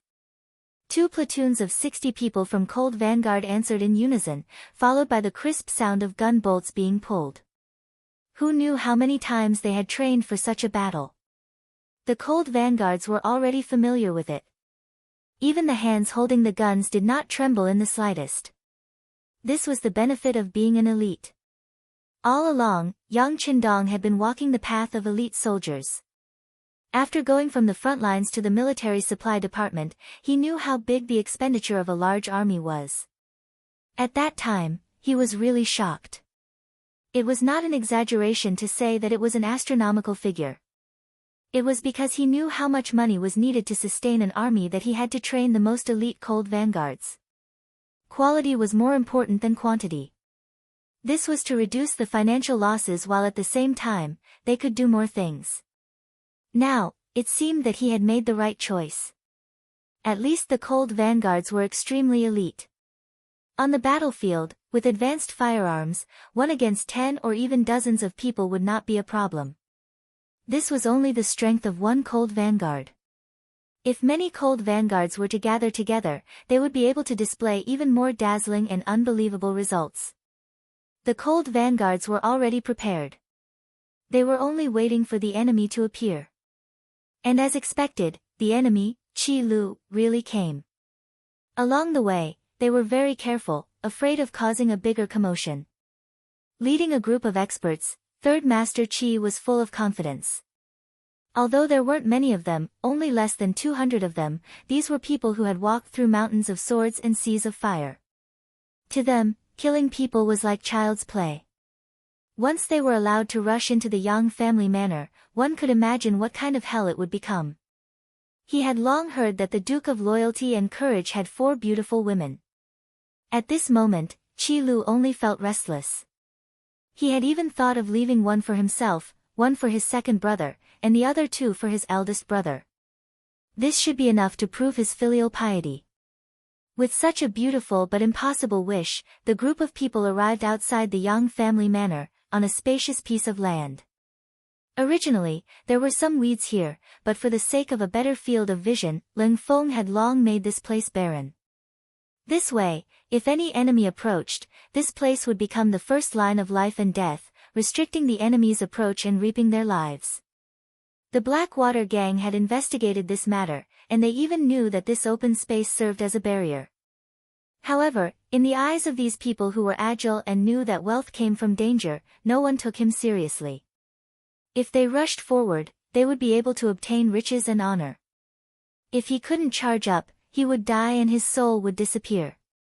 This was very fair. This was the understanding that everyone had engraved in their minds. Even though they knew what the consequences would be, everyone only hesitated for a moment when they arrived in front of the empty space. After they had adjusted their breathing, under Qi Lu's command, they flew up and charged forward. Their speed was fast, and with the cover of the night, they were charging over a large area. In their opinion, even if the young manor was aware, it would be impossible to stop all of them in such a short period of time. Once half or even half of the people charged into the manor, it would be their world. Everything would be under their control. Qi Lu's plan was very good. When he charged, he didn't charge at the front, but instead, he hid in the middle of the group. His past experience told him that the people in the middle were usually the safest. At least, they could attack and retreat. However, when the group truly launched their attack, everything was completely different from what he had imagined. Attack! Seeing the black shadows approaching, Battalion Commander Wu Sheng, who was hidden in the darkness and had 2 platoons of soldiers by his side, gave an order. 60 soldiers of the Cold Vanguard aimed their guns at the empty space in front of them at the same time. Then, there was a series of crackling sounds like firecrackers. Streaks of fire were shot out from their muzzles, flying straight out and accurately hitting the black shadows in the distance. What was a harvester? What was a tornado? What was a barren land? The current scene was a good example of this. As the concentrated gunshots rang out, the black figures that were running forward fell to the ground one by one. Puddles of fresh blood blossomed as if they were worthless, causing the originally clean ground to be left with patches of blood stains and crimson fresh blood. Holding the Type 95 class machine gun in his hand, Battalion Commander Wu Sheng's right index finger kept moving. 2, 2, 2. Bullet shells flew in all directions, and the black shadows fell to the ground.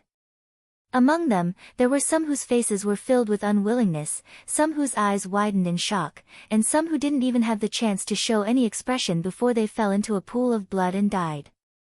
Of course, there were more black shadows that fell to the ground after hearing the gunshots. Among them was Qi Lu, Master Qi San. He already knew that the mercenaries' guns were powerful, so he was mentally prepared. But when he saw that no less than 56 people had died, and more than 30 people were injured, Qi Lu still couldn't accept this result. But there were some things that had already been done, so there was no room for regret. Just like now, since he had already rushed out, he couldn't even retreat now. Everyone listen up. Move forward carefully and lower your body. Whoever rushes into the manor first will be rewarded with 500 taels of silver by the boss. When there was a great reward, there would definitely be brave men. Knowing that there was no way out, Qi Lu issued a great reward. At that moment, the black-clothed people that were originally lying on the ground seemed to have come back to life. One by one, they started to crawl forward, just like how Ling Feng's subordinates crawled forward during training. Crawling like a dog. Interesting. Battalion Commander Wu Sheng, who was more than 100 meters away, used the night vision device to clearly see the performance of Qi Lu and the others. When he saw how imperfect they were when crawling forward, and how some of them even had their buttocks raised high, he couldn't help but laugh out loud. Fortunately, they were the enemy. If they were his subordinates, and their movements were so imperfect, he would have stomped on them long ago. Come on, brothers. The competition has begun. Let's see who gets the most hits. When we return, it will be recorded clearly in the merit book. Now, let's start with Class 1. Remember, you only have one chance. After that, it will be Class 2. No one is allowed to fight, and no one is allowed to mess around. Whoever breaks the rules will have their merit taken away. Wu Sheng's voice was sometimes serious, but sometimes excited. He treated the actual battle in front of him as a training exercise, a military exercise. With such a relaxed attitude, the other Ling Feng members were also relaxed, and they were able to show their best side. Class 1, get ready. Fire. Bang, bang, bang, 10 gunshots rang out, and 7 of the crawling black-clothed people stopped moving in an instant. Class 1, 7 people have been hit in the first round. Class 2, get ready. Wu Sheng's voice rang out in a timely manner. What followed was Class 2's first round of shooting. Another 6 black-clothed people were hit and stopped moving. Class 3, get ready. Wu Sheng issued one order after another. The number of black-clothed men was reduced one by one. Originally, there were at least 100 people in the group, but after a round of roll call, not even half of the 50 people were left alive. Qi Lu was quite lucky. Because he had been lying on the ground and did not dare to move, no one hit him in this round of roll call. However, when he clearly felt his brothers dying one by one, cold sweat flowed down his neck. These people were not afraid of death. They had been living a life of blood on the edge of a blade. However, they were not afraid of death, and they would not die if they did not replace them. Especially when they did not even see the shadow of their opponents and died without knowing why. This was something that no one wanted. Now that he was in the situation, he finally understood how powerful these advanced firearms were. At this moment, he regretted his reckless actions. Suddenly, Qi Lu gritted his teeth and shouted, "Brothers, don't be afraid. The weapons in their hands are only useful from a distance. When we get closer, it will be our world. Now, listen to me. Everyone, stand up and charge together. We will kill our way through. We will wash the Yang family village with blood." Perhaps Qi Lu's shout had an effect, or perhaps everyone knew that waiting like this would only lead to death. At this moment, such a shout actually caused everyone who was still alive to stand up. Then, after a shout, they all rushed forward together. In the inner courtyard of the Yang family village, Hu Yan and the other girls heard the gunshots not far away from them. They also heard the rumbling sounds of artillery fire from even further away. Their faces were all filled with anxiety. Around them, not only did the second security team, Dao Xiao and the others stay, but also the academy's students, Tai Qingyi and Jiang Ping. They were dressed in black and had long swords at their waists. They looked like they were ready to fight at any time in the face of danger. It was because of their existence that the inner courtyard was not disturbed by the outside world and became extremely safe. However, this could not eliminate the anxiety in Hu Yan and the other girls. After all, they were girls. War and blood seemed to be very distant things to them. Now that it really happened in front of them, they could not be blamed for acting in all kinds of ways. As the legal wife, Hu Yan knew when to show her responsible side. She mustered up the courage to comfort the girls. "It's okay. Lu Lang has already said that the sound of artillery and gunshots is normal. Besides, there are mercenaries outside. No one can enter the village. Everyone, don't worry." However, at the same time, Hu Yan also blamed herself. This time, it was actually because of them. If it were not for wanting to save more women, there would not be a conflict with the Blackwater gang, and this would not have happened. In the end, it was their kindness that brought trouble to their husband. Not only Hu Yan, but the other girls also thought so. They even began to consider whether they should seriously consider what they were going to do in the future.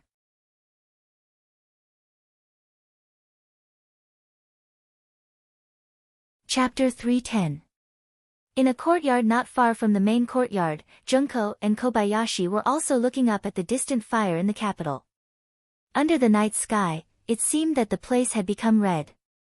"Kobayashi, you once stayed with Imperial Father for a period of time and heard some teachers talk about the power of cannons. In your opinion, is what they said credible?" Junko's face was very calm, but only she knew how excited and even a little scared she was at this moment. "No. I've heard that the Great Ming Dynasty has cannons, but I heard that it's just a line. How could it cause such a big movement?" Kobayashi shook his head, his face full of shock. It could be seen that at this moment, he was more or less scared. "What a pity." Junko shook her head helplessly. "It's a pity that he didn't let us go to the scene in person. We can only wait for the other students to come back and inquire about it. But in the end, we heard it from others, so it's not that real."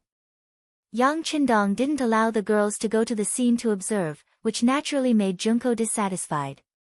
But she also knew that since it was his order, there was no reason to not carry it out. He had always been a man of his word, and this was one of the deepest impressions Yang Qindong left on Junko. The people in the manor were guessing the situation outside, and just a few hundred meters away from them, at the entrance of the manor, the two sides were confronting each other. Qi Lu instigated everyone, wanting to use the human wave tactic to fight. But the result was obvious. After a burst of gunfire, there were less than 5 people left standing on the battlefield, and Master Qi Lu was one of them. He was worthy of being the third brother of the Blackwater gang, and his ability to protect himself on the battlefield was not bad. Just like just now, he always tried to hide behind others on the way, so that the people in front of him fell one by one, and he was the last one to stand. The reason why he was able to stand until now was not because the Cold Front's marksmanship was not good, or because they lost their aim, but because Wuxing gave the order to stop shooting. Yang Qindong had said more than once that if you have a gun, don't use a knife, and if you can kill from a distance, don't fight in close range. However, when there were only 5 opponents left, Wuxing still decided to use close combat to win. He knew that Yang Wu was injured, and he recognized that one of the 5 people was the one who had injured Yang Wu. Since that was the case, it was time for an eye for an eye.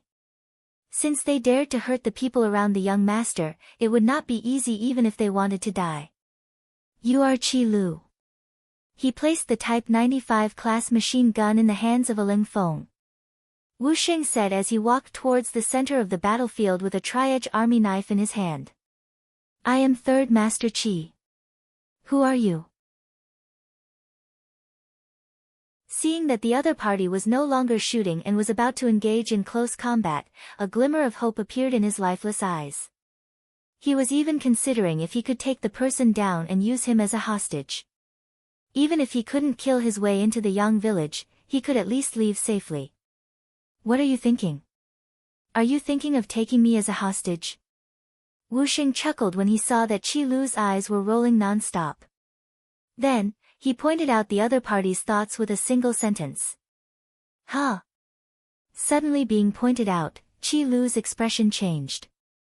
When he noticed that the other party was less than 5 steps away from him, he suddenly shouted and then slashed forward with the ghost head blade in his hand. This style of Qi Lu's was wide open, so that he could get close to the opponent. Only then could he get close to the opponent and make the gunman hesitate and not dare to shoot. Regarding Qi Lu's sudden approach, Wuxing was not surprised at all. On the contrary, he was a little excited. The tri-edge army knife in his hand was a godly weapon for close combat. If the distance was too far, it would not be of much use. His opponent's actions were exactly what Wuxing wanted. However, he didn't show any signs of excitement. On the contrary, when the ghost head blade approached him, his feet began to continuously retreat, giving off the feeling that he didn't want to engage in close combat. However, his body retreated and did not advance as quickly. In just 2 breaths, the distance between the two was instantly shortened. The original distance of 5 steps became less than 3 steps. As the two sides got closer, Qi Lu's eyes flashed with excitement. He seemed to have seen the hope of survival. Then, just as the excitement flashed, the figure in front of him who was constantly retreating suddenly stopped. Not only that, but the figure actually moved forward. The sudden change greatly exceeded Qi Lu's expectations. His instincts told him that he was in danger. The ghost head blade in his hand instinctively shrunk back. However, Wuxing's movements were simply too fast. In addition to the fact that he did the opposite, Qi Lu felt a sharp pain in his abdomen. Following that, it was as if all the strength in his body had been sucked out in an instant. He couldn't even pull back his saber. He could only watch helplessly as the heavy saber fell from his hand and fell to the ground. That feeling of weakness continued to hit him. His body continuously moved, and with a plop, Qi Lu fell to the ground. The moment he fell to the ground, he saw that there was a bloody hole in his waist. Blood was gushing out like a fountain, and it couldn't be stopped. Just a moment ago, Wuxing first acted weak, indicating that he did not want to let the opponent get close to him. Then, he suddenly retreated in order to advance. Following that, the tri-edge army knife in his hand pierced his waist with lightning speed, causing him a heavy injury. There was no need to mention the might of the tri-edge army knife. After a successful strike, no opponent could withstand it. Qi Lu was the same. Looking at the bloody hole in his body, he knew that he would not be able to survive. This was the result of his carelessness. Qi Lu finally understood that the people in front of him were not only powerful long-range firearms, they were also skilled in close combat. This time, he did not die in vain. At the same time that Qi Lu fell, a few other cold vanguard squad leaders rushed out from the group. Each of them held a tri-edge army knife and rushed towards the 4 lucky people in black standing in the middle of the field.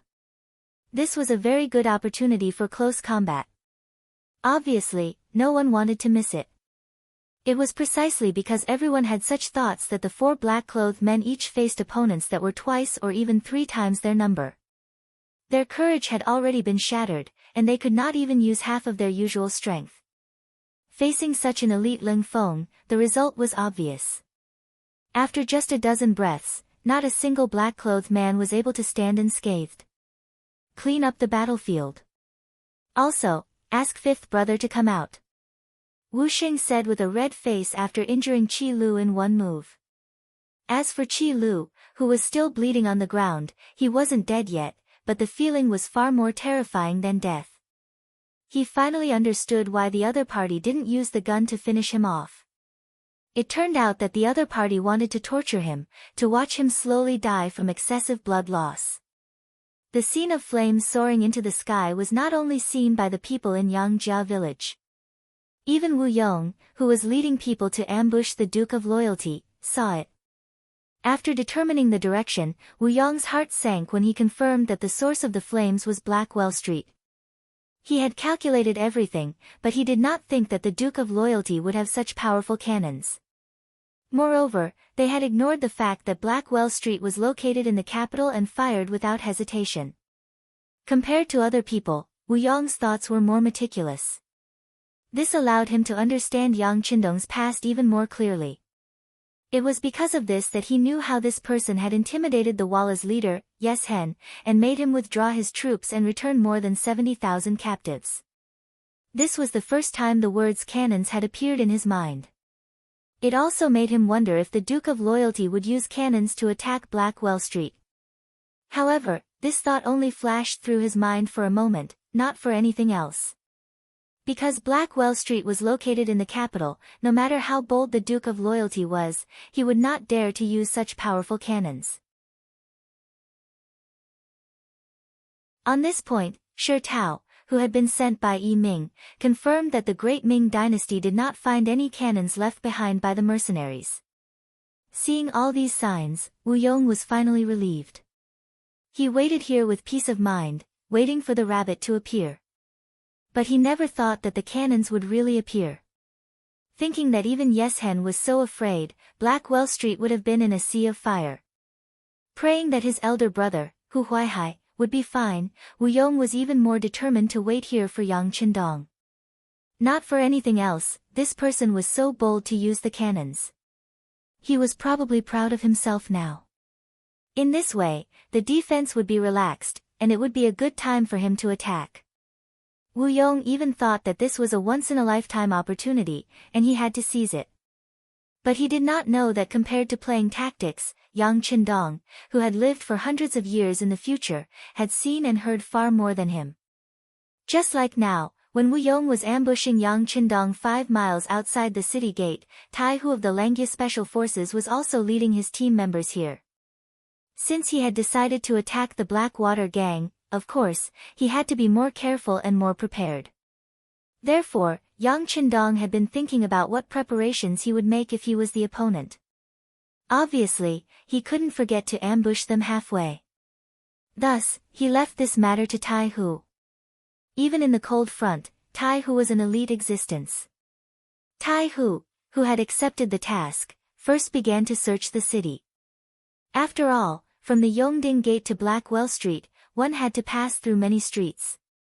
If it was an assassin, hiding there was obviously the safest and most hidden.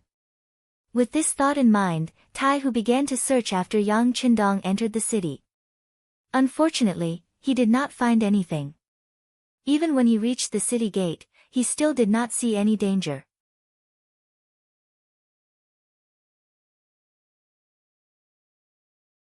Chapter 311. If it was someone else, they would consider canceling the operation. But Tai, who had always been a serious person. Since the young master said that there might be an ambush on the way back, how could he be careless? He immediately led a group of people out of the city and continued to investigate in the direction of Yangjia village. Under his perseverance, Iron Tiger and Wu Yong finally met. The first to discover was the hidden scout sent by Wu Yong. Although the other party had hidden very well, but in the eyes of Langya, this kind of concealment technique was child's play. But the scout that was sent out did have some ability. He actually let out a cry before he died. In the dark night, the sudden cry finally attracted Wu Yong's attention. Instinctively, he felt that something was wrong and ran away. Before some of his brothers could react, Tai Hu and his men appeared like divine soldiers descending from the sky. Then, a series of gunshots rang out. Although the people who stayed here to ambush were skilled, but facing the equally skilled Langya who had better weapons and equipment, it seemed that they would be at a disadvantage. The tri-edge army knife could not only cause a wound that was difficult to heal, but it was also powerful because of the hardness of its material.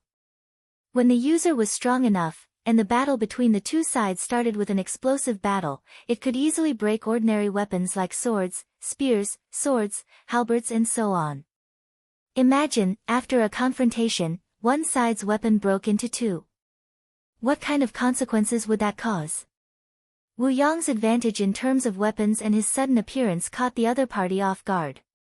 Even though there were quite a number of world of martial arts experts in Wu Yong's group and their attacks were ruthless, they still began to suffer casualties after a few exchanges. Screams could be heard, and from those screams, Wu Yong could roughly distinguish who was injured, fell into a trap, and suffered losses.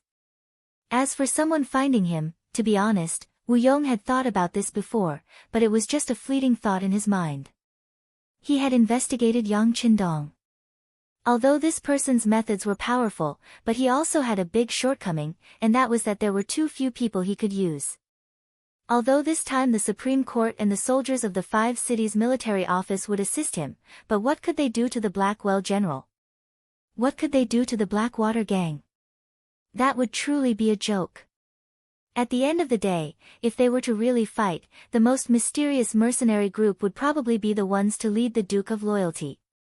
Since that was the case, excluding the people in the manor who were attacking and defending, there should not be many people left. How could they be a threat to him? It was precisely because he had underestimated them that he felt helpless when facing the sudden appearance of the wolf fangs. But no matter what, Wu Yong was able to become the sect's second in command and was given the title of military advisor. His mind was still very quick. Let's go. Without the slightest hesitation, after Wu Yong shouted this sentence, he had already brought a few of his trusted aides and quickly retreated. That kind of decisiveness made it seem as if he did not hear the screams of his brothers behind him from time to time. At this moment, what they had said when they were together, they would share blessings and hardships together, was so laughable and childish. Since it was an ambush, once it was discovered, the meaning would naturally change. Since there was no chance left, what were they waiting for? Wu Yong left, but he only brought 4 or 5 of his brothers with him. Without the slightest hesitation, Tai Hu lost track of the other party after killing 4 of the bandits. Looking at the empty ambush ground, all he could do was to sigh and say, "You guys ran fast." He ended this round of slaughter. It was not accurate to say that it was a slaughter, because in this battle, 4 of the Wolf Fang's brothers were actually injured. One of the injuries was quite serious. Although it was not life-threatening, he would not be able to get out of bed for at least a month. This result naturally caused the captain, Tai Hu, to be dissatisfied.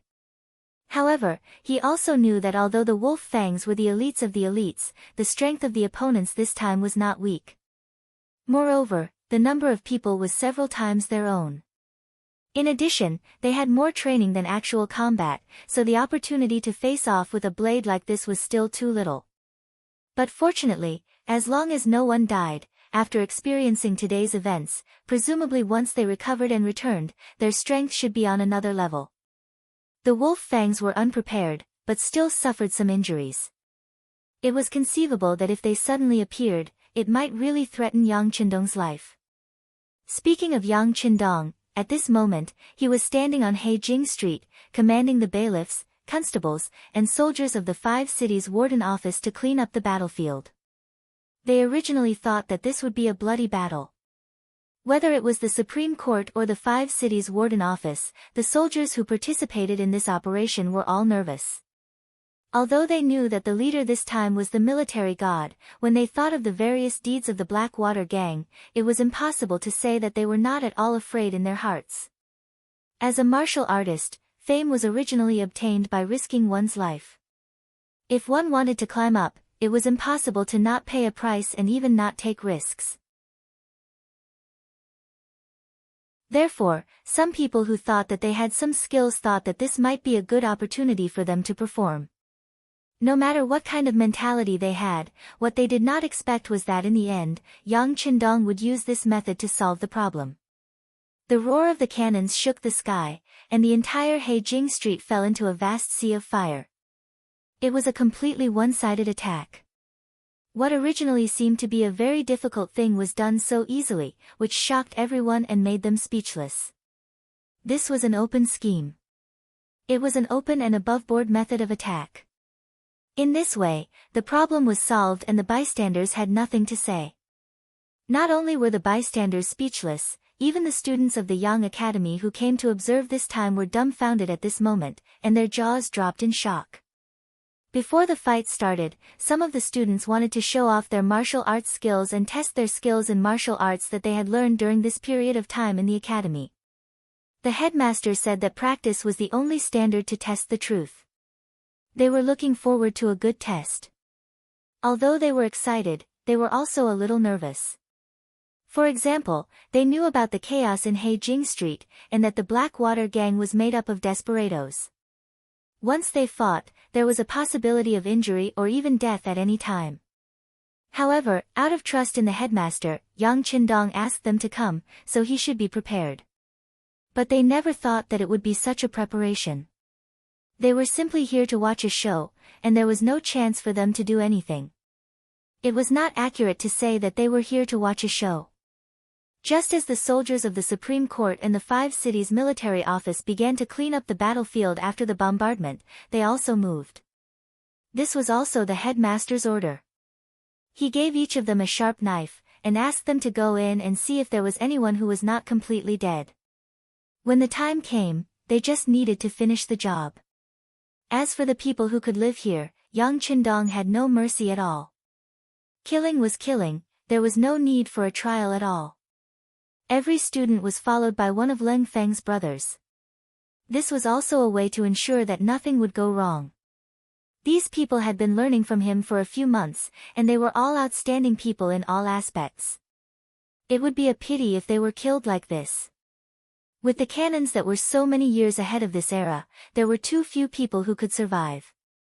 Of course, there were a few lucky ones. Because they were standing in different positions at the time, they were not immediately killed by the cannons, but they were basically seriously injured.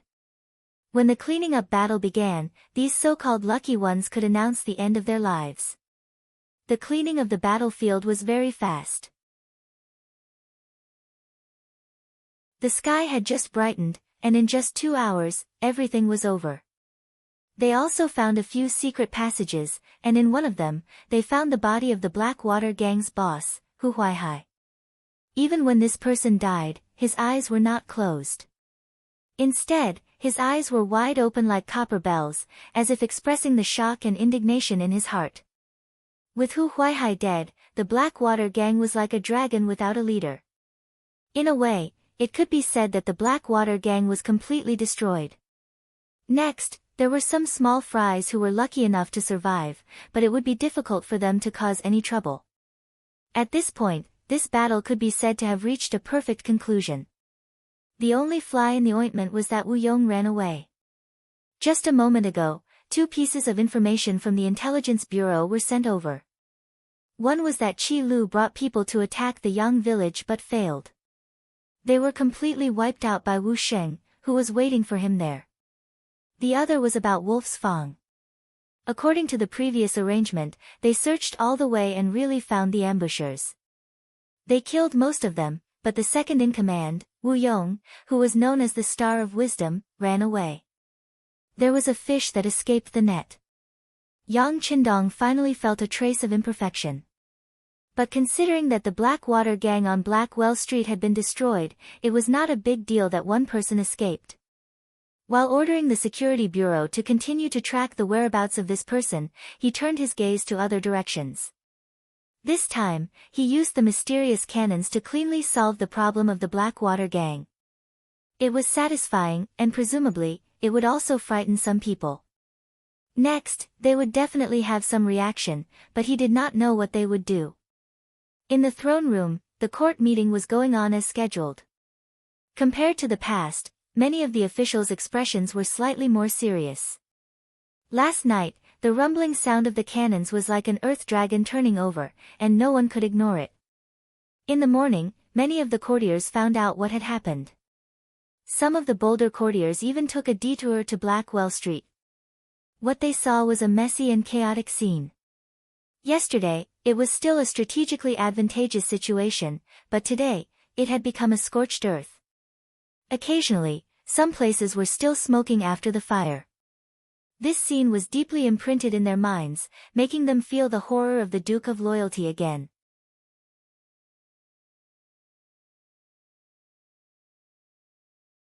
Chapter 312. Influenced by Confucianism, the Ming dynasty emphasized that the scholar officials and the emperor ruled the world together. Therefore, it is inconceivable now that the position of the scholar is so high.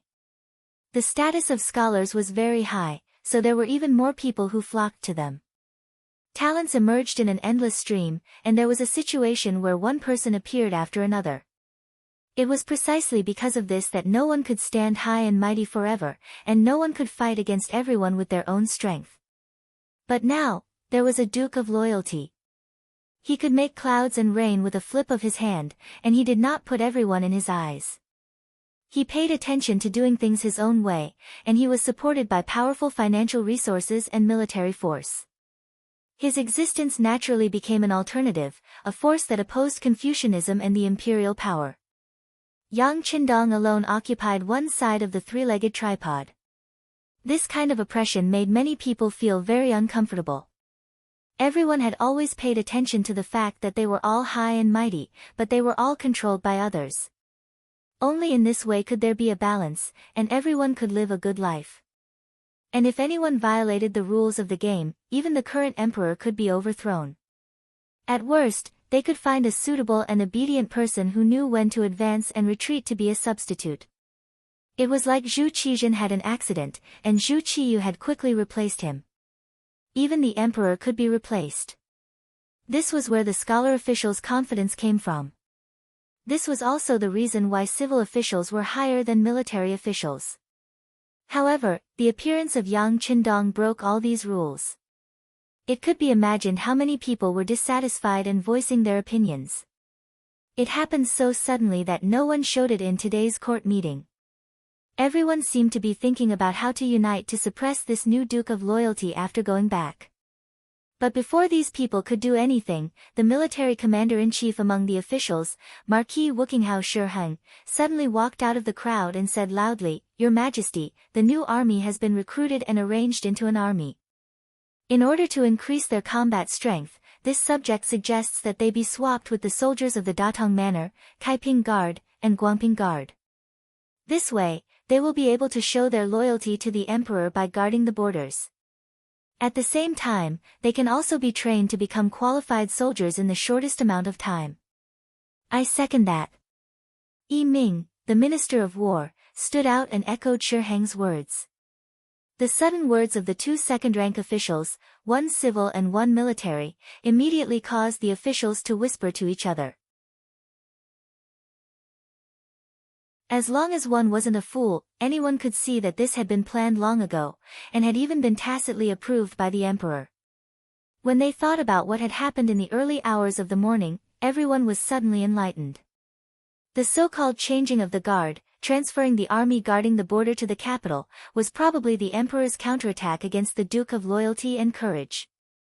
As foreign soldiers, they were naturally much more obedient than the native soldiers of the capital. Their lack of roots made them even more loyal to the emperor and easier to use.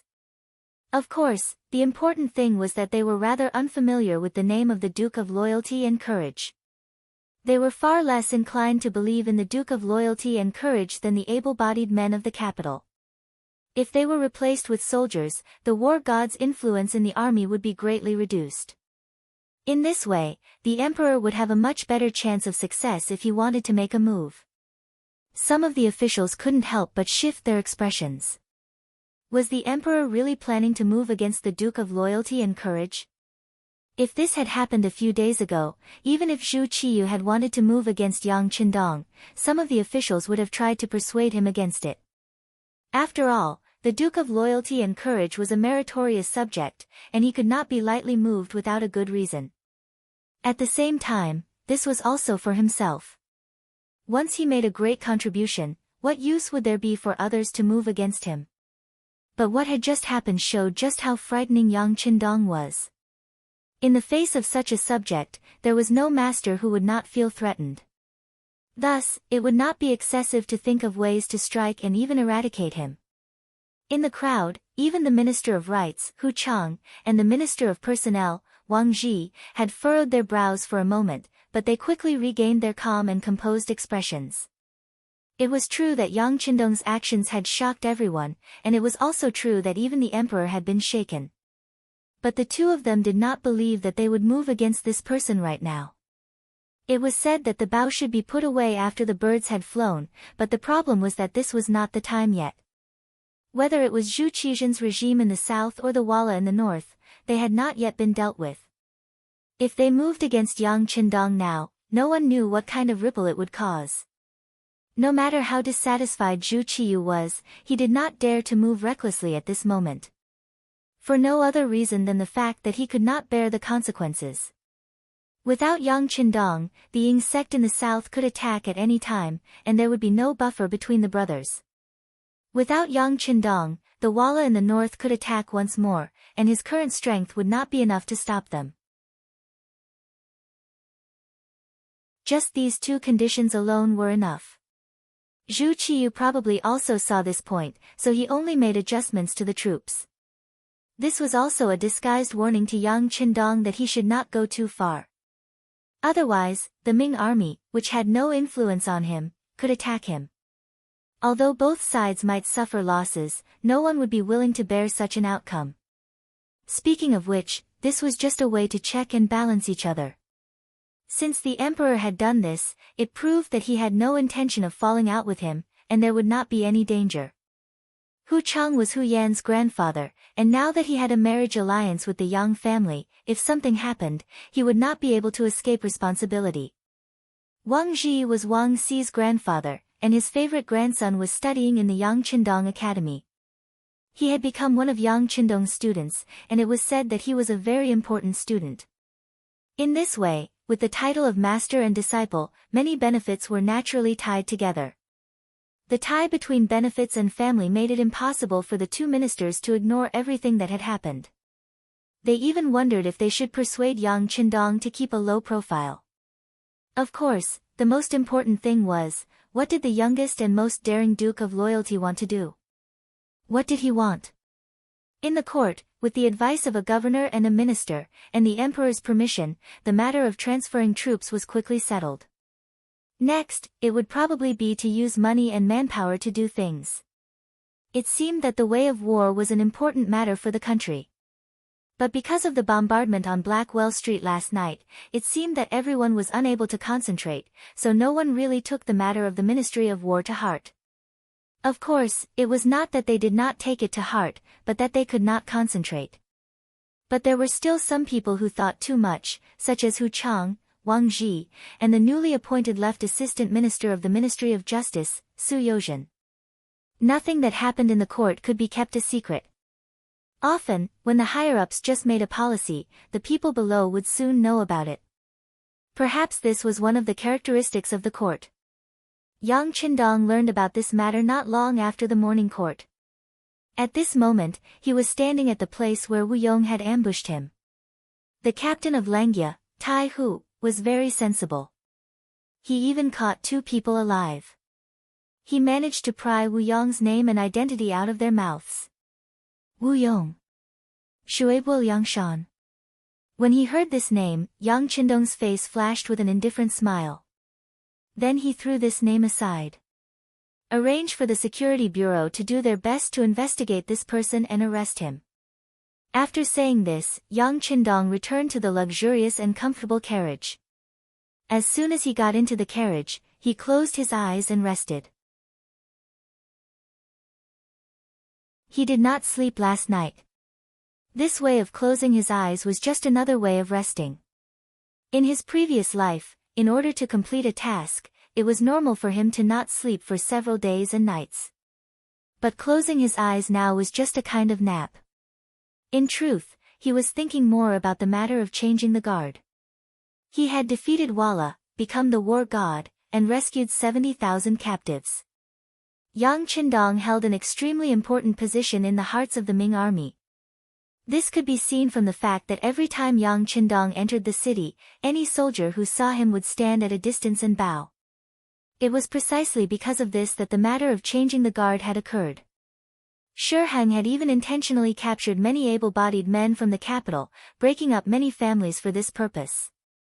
At the time, Yang Qindong had wondered if there was a need to do all this just to gather enough soldiers. But now, he completely understood that this was not because there were not enough soldiers. It was clearly to weaken his influence and even divert the disaster away from him. After all, he was a near-legendary existence in the capital, and the immortal abode had the daily spectacle of the war god defeating Walla. With word of mouth spreading the news, it was not a problem for everyone to know about this matter. It was precisely because his influence in the capital was so great that this matter of forcefully recruiting soldiers had occurred. Don't you all worship the war god?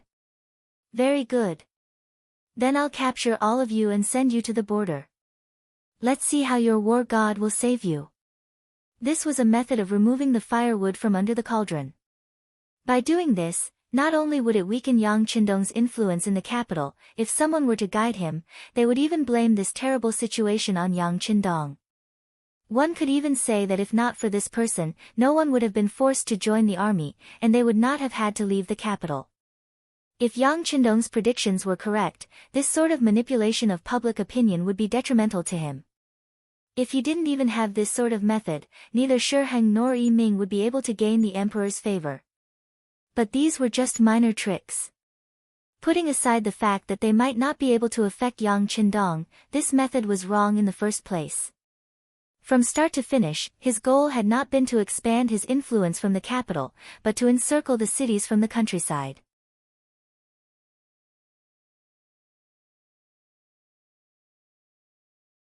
Chapter 313. It was the countryside surrounding the city. Yang Qindong's intention was to establish himself in the capital and make a name for himself. Then, he would establish enough deterrence so that no one would dare to look down on him and make trouble for him.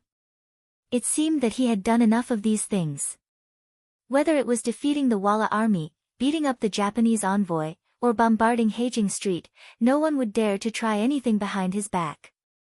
Since it was stable, then what he had done was more or less done. If he were a little more forceful, he would have to confront the imperial power, and the consequences would be unpredictable. At the very least, Yang Qindong, who lacked military power and influence, had not thought about what to do in the capital. In the society of the time, news spread very slowly. The Ming dynasty was still very powerful, and the imperial power still had a deep influence.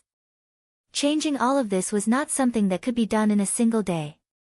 It was said that heroes were born in troubled times. In the face of the great Ming dynasty, which was not in chaos, many people would find it difficult to do much even if they had all the strength in their bodies. Logically speaking, Yang Qindong could have become a wealthy man in a peaceful world. With his ability and influence, he was completely capable of doing this.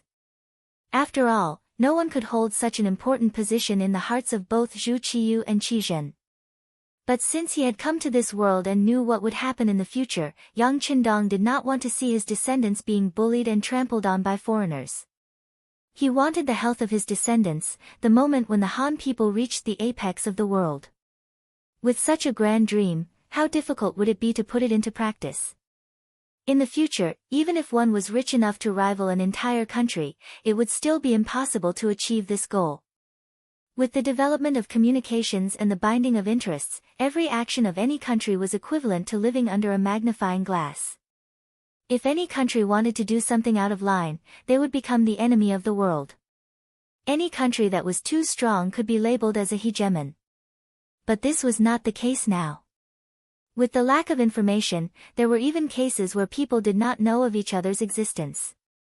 Even if they did know, it was very difficult to understand the situation, and it could be called a complete darkness. At this moment, if a force or country suddenly rose up, it would be very difficult for others to join forces to resist. This was an opportunity. With these thoughts in mind, Yang Qindong boarded the carriage and returned to the Yang Manor. The task of cleaning up Blackwell Street was handed over to Sun Pe, one of the commanders of the Warden's Office of the Five Cities, and Wang Bo, the deputy of the Supreme Court. There should not be any problems. The next step was to calculate the results of the battle, and then how to make the data look better. Anyone with a little brain would know what to do. For Yang Qindong, this operation was more of a deterrent, a timely show of the tiger's fangs to warn some people. As for how Zhu Qiyu, who had begun to counterattack because of this matter, would change the defense, he would just treat it as a big show to watch. In any case, no matter who it was, he believed that they wouldn't touch him unless they had absolute confidence. Of course, he did it on purpose this time. He wanted to find an excuse for himself and for Zhu Qiyu. He believed that when the right time came, he would be able to grasp it. Before the opportunity appeared, Yang Qindong still focused on the Yang Academy. If everything went well, he would probably leave the capital for a period of time. Before that, how to train the first batch of students was a must. Just like a tiger patrolling the mountains, Yang Qindong returned to the Yang family manor after showing off his prowess. From all kinds of information, it seemed that he was once again the head of the academy with only a few dozen students. When this news spread, many of the important officials were puzzled. Among the officials of the Great Ming Dynasty, Yang Qindong was definitely an exception and a different existence. Only the Confucian school was respected, so the status of scholars and learned people was far higher than the other common people, merchants, craftsmen, and soldiers. Under the policy of using literature to suppress force, the status of scholars in society was even higher. They seemed to be able to casually point out the country and make judgments about the affairs of the world. Coupled with the fact that they were from the same sect, it was easier for them to band together. This led to the situation where the scholar officials and the emperor ruled the world. Yang Qindong was the descendant of Yang Rong, the son of the three Yangs. Even if he didn't know anything, with his status, he wouldn't have a bad life. As long as he had a little ability, he would be able to sit high in the imperial court. It was even possible for him to repeat the past glory of the Yang clan. This was the so-called good birth. However, Yang Qindong had a good birth and was extremely capable. He had even made great contributions and was greatly indebted to both the northern and southern emperors of the Great Ming Dynasty. If such a person were to sit high in the imperial court, he would be a symbol of a boundless future. Once he had enough experience, it was not impossible for him to become an important official or even a powerful official. It could be said that his future was bright, but he showed that he was uninterested in the imperial court. All he cared about every day was doing business and teaching students. He didn't teach orthodox Confucianism, nor did he teach the Analects of Confucius, the 4 books, or the 5 classics.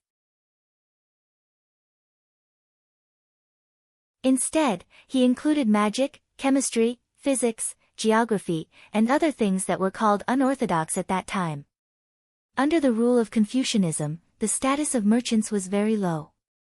Even if you were rich, even very rich, if you didn't have enough background, everything you had would become a gift to others.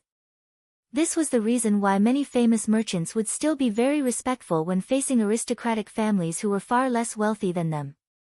However, it was this business that wasn't recognized by mainstream society that Yang Qindong was willing to dive into and play with. Doing business, teaching unorthodox methods, all these actions really gave people a feeling of not doing proper work. This was what made the important officials and even the acting sect master, Zhu Qizhen, unable to understand. Sometimes, the emperor who had stolen his brother's throne couldn't help but wonder what the Duke of Loyalty and Courage that he had bestowed upon him actually wanted. Was he really uninterested in the imperial court? If that was the case, wasn't his targeting a little too excessive? Wasn't he being too sensitive? If even the emperor was thinking this, the other officials were even less able to understand.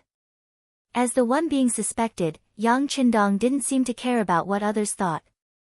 After returning to the academy, he became a serious and solemn teacher, diligently teaching his students. His 4 wives and concubines continued to enter the capital that morning.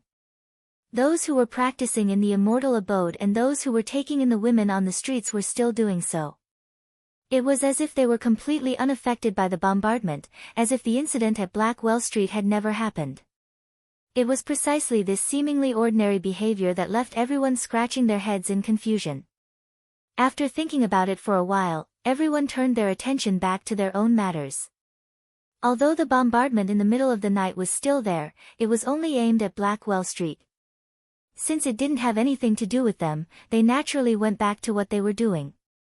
Only a few people with deep foresight could vaguely see that this young Duke of Great Ming's loyal and courageous actions were all practical matters. Developing commerce was accumulating money, Yang Bao was controlling public opinion, the immortal abode was expanding its influence, the Yang clan's bank was hoarding money, and even the Yang clan's academy was teaching pragmatism. It was just that the majority of people couldn't see it clearly. But regardless, the storm gradually calmed down. Some of the officials who had thought that something major was about to happen breathed a sigh of relief. More attention was placed on the matter of changing the guard of the army. When it came to the mobilization of hundreds of thousands of troops, there were a lot of things that needed to be done, a lot of money needed to be spent, and there were also a lot of empty seats. How to curry favor with them and get what they wanted was what the officials should consider and do. With Zhu Qiyu's approval and powerful officials like Shi Heng and Yi Ming taking charge, the matter of changing the guard of the army began to unfold with great vigor. Squad after squad of soldiers walked out of the capital, and squad after squad of soldiers entered the capital in an orderly fashion. This display of the Great Ming's military strength allowed even more officials and nobles to relax and enjoy their lives. But in the wake of all this, countless families had been destroyed, and countless people had been lost. The officials turned their attention away from Yang Qindong, but there were still some people who paid attention to this person. In an unremarkable Qing Shun Inn in the capital, in the dimly lit backyard, a tall man was standing there, listening to a man whose eyes occasionally flashed with killing intent. Big brother Yen, my big brother and third brother died too unjustly this time. You have to uphold justice for us. The shorter man, who was dressed like a wanderer of the Jianghu, had said many things before concluding with these words. He seemed to be weeping about something. Unjustly. The person who was addressed as Big Brother Yen uttered one word. It was unknown whether he was sighing or speaking from his emotions. He shook his head lightly and continued, You 2 brothers went up against the Duke of Loyalty and Courage of the Great Ming Dynasty, who is also known as the God of War. Since you did it, you should have expected such an ending. Yes, we were careless in this matter. But no matter what, he shouldn't have been so ruthless. It's a pity that my elder brother was killed by the bombardment in the secret passage, and my third brother was killed by a flintlock. If I don't do something, I won't have the face to see my brothers after I die, the scholar continued to speak. He didn't seem to want to give up. At this point, everyone should know that this scholar was the second master of the Blackwater gang, Wu Yong, who was also known as the military advisor. He also thought that this operation would be too challenging, so he made 3 preparations. However, he never expected that the other party had no intention of tangling with him at all.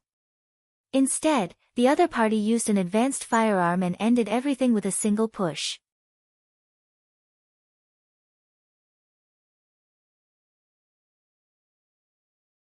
Chapter 314. Yesterday at this time, the 3 brothers were still drinking and eating meat together, imagining the beautiful future after this deal was completed. But today, he was the only one left alive. How could he be satisfied? As for the brother standing in front of him, his name was Yen Tao. He had always had a good relationship with the boss of the Blackwater gang, Hu Huaihai. It was said that boss who had saved his life before. Now, this person had an identity that could not be ignored. He was the chief arrester of the Ministry of Justice. The arrester was the so-called criminal police of the Public Security Bureau. Usually, such a person was not only good at fighting, but also very smart. And to be able to stand out in this team and become the chief arrester, it could be seen how good his fighting skills and wisdom were.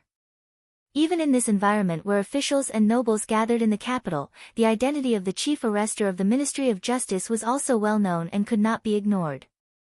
It was precisely because of his power that Wu Yong found Yen Tao after escaping from the attack of the Wolf's Fang to avenge his brothers.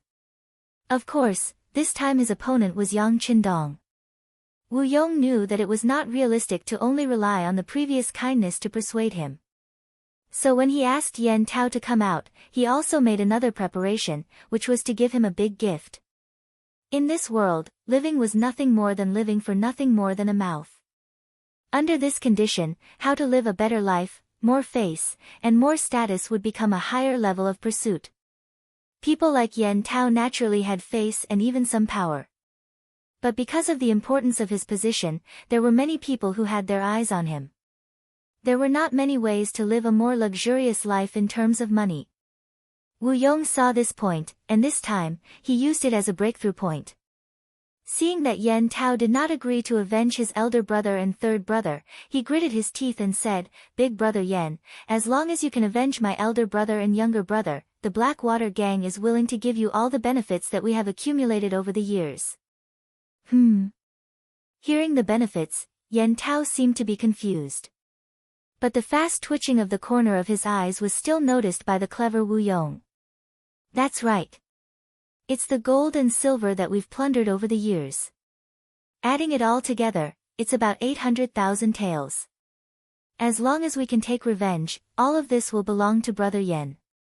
800,000 taels was undoubtedly a huge sum of money. Although Yen Tao was one of the chief constables of the Ministry of Justice, and people often gave him gifts, it was still a lot less than this amount. No one would be moved by it. On the other side, Wu Yong had already used his trump card. Naturally, he wouldn't stop there. He continued to say, "Big brother Yen, although the matter between you and our Blackwater gang is secretive, it's not like we don't have any clues. If you really want to find it, it's possible. With that loyal and courageous Duke's character, he must have found out about our previous relationship. Would he spare me? But with these 800,000 taels of silver, it will be different. You can no longer be a constable. You can go far away at any time and find a place where no one knows you to be a rich man. Wouldn't that be great?" On one hand, there were threats, and on the other hand, there were benefits. It was a game of steamed buns and sticks. And in Yen Tao's ears, there was no doubt that there were bolts of thunder. Even if he wanted to peacefully deal with the matter in front of him, he probably couldn't. After an unknown amount of time, perhaps it was very fast, perhaps it was the time to brew a cup of tea, or perhaps it was an hour, he finally heard the sound of a long exhalation. Obviously, he had already made a decision. "This matter is troublesome. You can stay here first. Don't worry, this is one of the strongholds under my jurisdiction. No one will find this place." Yen Tao agreed. Wu Yong's face was immediately filled with joy as he said, "I'll listen to Big Brother Yen. I'll stay here." Wu Yong was confident that Yen Tao wouldn't do anything to him. He didn't see any benefits, nor did he see any other brothers. Who knew if he had left any backup plans outside?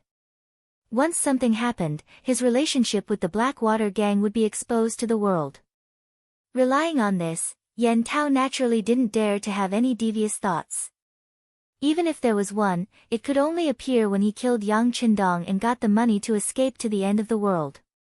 Seeing that Wu Yong was so tactful, Yen Tao nodded his head in satisfaction.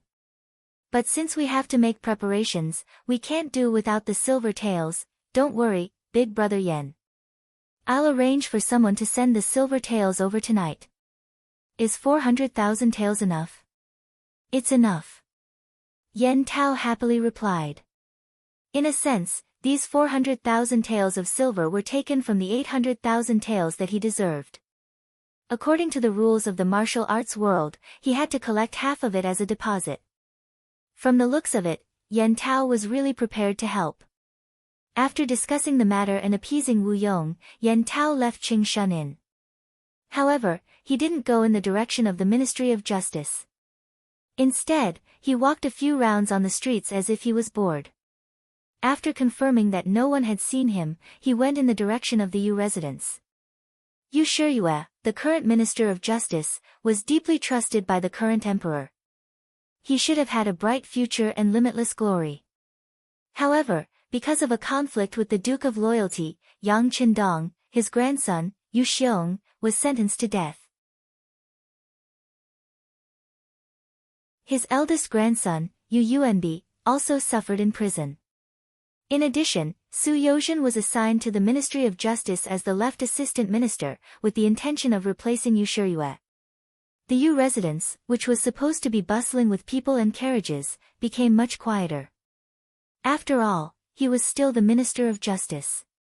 He was still the Minister of Justice, and there were still many officials who came to visit him every day. By the time Yen Tao arrived, he could only enter from the side door. The head constable of the Ministry of Justice.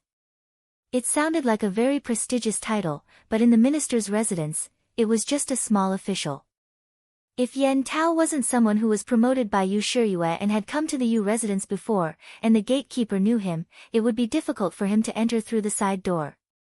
Even if he entered the Yu residence, he might not be able to see the minister. He came to a slightly remote side hall and waited for more than 2 hours. After drinking a few pots of tea, he finally heard the sound of footsteps outside the door. Master is receiving guests in the front hall, please wait a moment, Constable Yen. The Yu residence steward who was in charge of leading him said with a formal smile. Okay. Yen Tao knew that the steward was just being polite on the surface. Regardless of whether the minister was really receiving guests or not, if someone of his status wanted to see the minister, it was necessary to wait a little longer. This was the place where he could show his prestige. Speaking of which, Yen Tao's skills were not bad. Even in the Jianghu, he was quite famous. It was not an exaggeration to call him a first-class master. However, under the environment that emphasized culture and suppressed martial arts, not to mention a constable with good skills, even a general who killed on the battlefield would not have any status in the minister's residence. This was the rule under the influence of the Confucian school. Martial artists were not valued and were seen as simple-minded and physically developed. Such people had no future and could even be the main factor in civil strife. Merchants were suppressed because they were seen as people who only cared about profit. Such people, if there was milk, then there was mother. They had no father, country, or family in their eyes. For profit, they would do anything and betray anyone. Speaking of which, Yen Tao sat in a side hall and stayed there for more than half an hour. However, he sat upright and there was no trace of anxiety on his face. It could be seen that he was a person who could achieve great things. Time passed little by little and there was a sound of footsteps in the distance.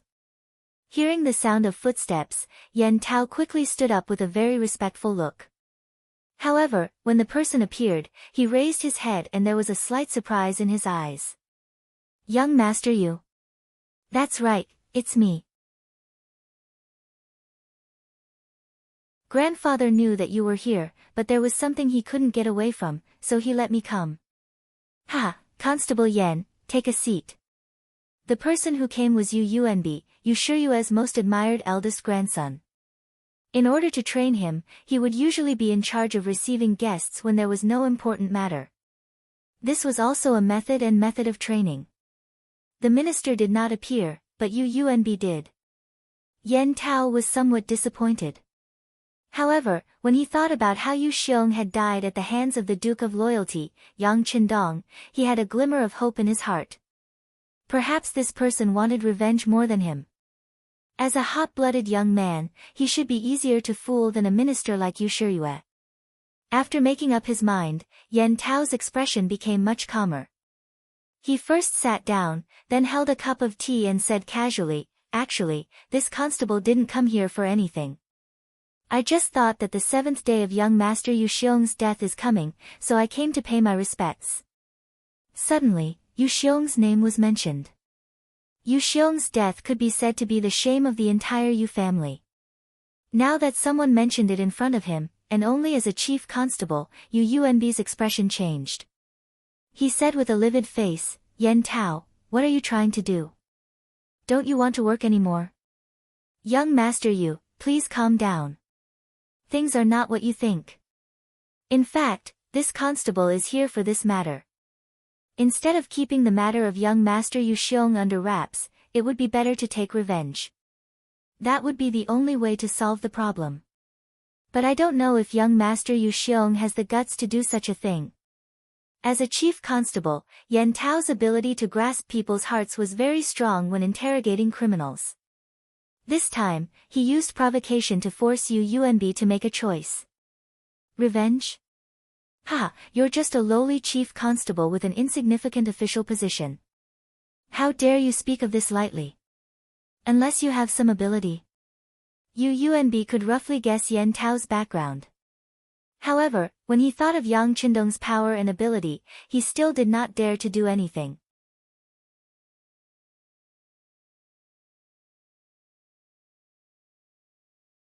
Chapter 315. Just as young Master Yu said, this constable does have some ability. At least I still have some useful people in my hands. After saying all this with a smile on his face, Yan Tao suddenly leaned forward and said a name from his mouth. It was Wu Yong's name. The Blackwater gang had been wiped out overnight. Only the second in command, Wu Yong, had escaped. Now that they were in the middle of a large-scale manhunt, any smart person would be able to guess why Yan Tao suddenly mentioned this person. Oh. Yu Yuanbi's expression instantly lit up. He finally knew why Yan Tao had come to find him. He really did have some confidence. Just as Yu Yuanbi was thinking, Yan Tao's voice sounded in his ear again. If the matter is done well, we can naturally take revenge. Even if it isn't done well, it has nothing to do with us. We won't lose anything. Besides, as long as the plan is well thought out, there shouldn't be any accidents in a surprise attack. After all, humans have flaws. Humans are made of flesh and blood. Swords and spears can take lives. Not bad, not bad. Yu Yuanbi laughed loudly, then pointed to the teacup on the table and said, "Big brother Yan, please have some tea." Yu Yuanbi had changed the way he addressed Yan Tao from Constable Yan to Big Brother Yan. This was his way of expressing their closeness, and it also meant that he would support the other party. How could Yan Tao not feel it? He immediately laughed and drank from the teacup. Good, let's have some tea together. Speaking of which, the tea in the minister's residence is really good. Ha, if Big Brother Yan likes it, you can bring some back later, Yu Yuanbi said with a face full of enthusiasm. After that, the two of them lowered their heads and conspired for a long time. When Yan Tao left satisfied, he went straight to his grandfather's study. Yu Yuanbi had made the decision on his own and agreed to cooperate with Yan Tao. This wasn't a whim, but because he knew that if the Yu family wanted to develop, Yang Qindong, this stumbling block, had to be kicked away. Otherwise, if they couldn't even protect themselves, how could they talk about spreading their name? After understanding all this, he predicted that even if his grandfather knew about this matter, he wouldn't object. Sure enough, he entered the study and explained to Yu Shiyue why Yan Tao came. The Minister of Justice was silent for a while before nodding. Do things secretly. However, since we're going to make a move, we can't give the other party the slightest chance. You should also go and make some arrangements. If the time is right, you can add a stab. In short, it's fine if you don't make a move, but if you do, it must be a thunderous method. He never thought that his grandfather would put everything on the line and ask him to do it himself. Yu Yuanbi couldn't help but say excitedly, "Grandfather, don't worry. I'll make the arrangements right away. As long as there's a chance, I'll definitely make him suffer the pain of having his heart pierced by thousands of arrows. The reason why Yu Shiyue was so ruthless was naturally because the situation in the imperial court was already pressuring him. Especially after Su Yozhen became the left assistant minister of the Ministry of Justice, this person wantonly bought people's hearts and had already begun to shake his authority in the Ministry of Justice. If he couldn't deal with the foreign enemy Yang Qindong, it wouldn't be long before his position as Minister of Justice would be useless. Since there was no way out, he could only take the initiative to attack. Yan Tao's arrival was no doubt tantamount to giving him a chance to make a move. Although there were risks, but wealth was originally sought in the midst of danger. How could one achieve great things without being ruthless? Moreover, after Yan Tao left the Yu residence, he went to contact Wu Yong. Yan Tao was like a walker walking in the dark. At night, he knocked on the door of Qing Shun Inn and saw the second-in-command of the Blackwater Gang, Wu Yong, who was waiting for news. Wu Yong was already burning with anxiety. He was even prepared to escape at any time because he really didn't know whether Yan Tao was reliable or not. Although he was indebted to this person in the past, it didn't prevent him from suddenly killing him. However, the moment he saw the tall Yan Tao appear, Wu Yong still looked very calm. At least on the surface, there wasn't the slightest hint of fear or terror. To be able to become one of the 4 chief constables of the Ministry of Justice, Yan Tao was not only skilled in martial arts, but also unusually quick-witted. He might have thought of something long ago, but just didn't want to say it. Tonight, he came here for business. He went to the home of the Minister of the Ministry of Justice and gained a lot. This time, he came here to tell him part of his plan. Second Master Wu, I've decided to help you. Here's a list of materials. They are all bloody men in the Green Forest. They only recognize money and not people. How to persuade them to help you, you just have to work hard. But remember, if there is no accident, there will be an opportunity in a few days. Whether you can seize it or not depends on you. After putting down the information on the mercenaries in the capital, Yan Tao stayed for a while longer before leaving. He knew of Wu Yong's abilities, and he was confident that he would have no problem recruiting these men to work for him for the time being. As for the people in the materials, in fact, they were some bandits with names in the Ministry of Justice. Some of them even had bloody cases. Such people were the so-called scum of society. However, it was undeniable that these people had a clean background. Even if someone wanted to use them, it would only be a temporary exchange of power and money. No one would support them. This way, it could be guaranteed that when they were used, the news would not be leaked out quickly. Moreover, with Wu Yong's intelligence, he would not make things too clear. As long as he paid, he would let these people work for him. As for who he killed, those people would not know until the last moment. In a few days, Wu Yong should be able to do this. As the local boss of the underworld in the capital and the former second-in-command of the Blackwater Gang, his abilities should not be underestimated. In 1451 AD, the second year of Jingtai of the Ming dynasty, the Miao people's uprising began. Hui Ming and Hui Ming were the princes of the Minzhuang king Zhu Yuanzhang, the 18th son of Zhu Yuanzhang. In the first year of Jingtai, 1450, Zhu Yuanzhang died, followed by Hui Ming. Hui Ming, the king of Guangdong, was brave and strong. His family, Duan Yuhong, was favored by the king because of his excellent skills. Later, Yu Libin said that Hui Ming was abnormal and should be the ruler of the world. Thus, Hui Ming started a rebellion. He made a fake imperial edict and sent Duan Yuhong, Meng Neng, and Qin Tianqing to the Miao people's territory. He used silver seals and gold coins to lure the Miao people to attack Wugong. After the Ming dynasty's southern emperor, Zhu Qizhen, heard the news, he sent the governor of Huguang, Wang Lai, and the chief military officer, Liang Luo, to suppress the rebellion. After Zhu Qizhen went through the Tumu incident, his personality became more gloomy and his methods became more ruthless. After he gained a foothold in the original capital of Nanjing, he began to reform the governance of officials and started to train soldiers. Courage after knowing shame. Because of his experience, Zhu Qizhen knew that the so-called under one, above all, under the Ming dynasty, and under the emperor's wisdom, were all fake. Only a strong military force and an abundant national treasury would be the true core of the country. In order to achieve this goal, he issued a series of orders, and the entire south began to expand the source of soldiers. Under the eyes of many, soldiers were forcefully arresting strong men, causing the originally rich south to be in a mess. Who knew how many families were torn apart because of this? Because of this, some scholars openly expressed their opposition. Some even said that this was clearly militaristic and not the way of a saint. In the past, the emperor had always been very tolerant of scholars. This was because many times, they represented the will of the people and the will of the world. If one offended them, it would be difficult to have a good reputation among the people, and there might even be chaos.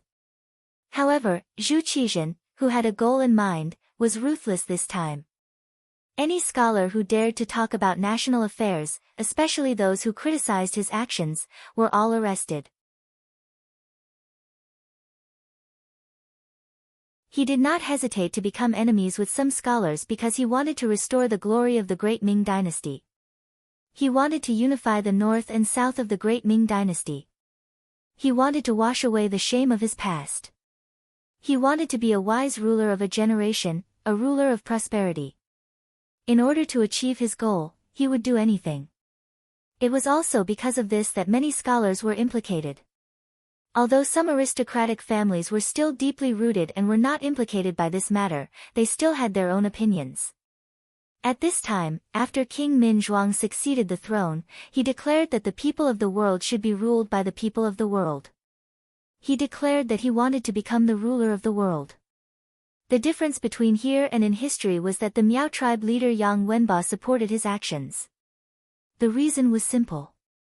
Previously, when Zhu Qizhen recruited soldiers, he caused a lot of trouble in the south, which made Yang Wenba hate him.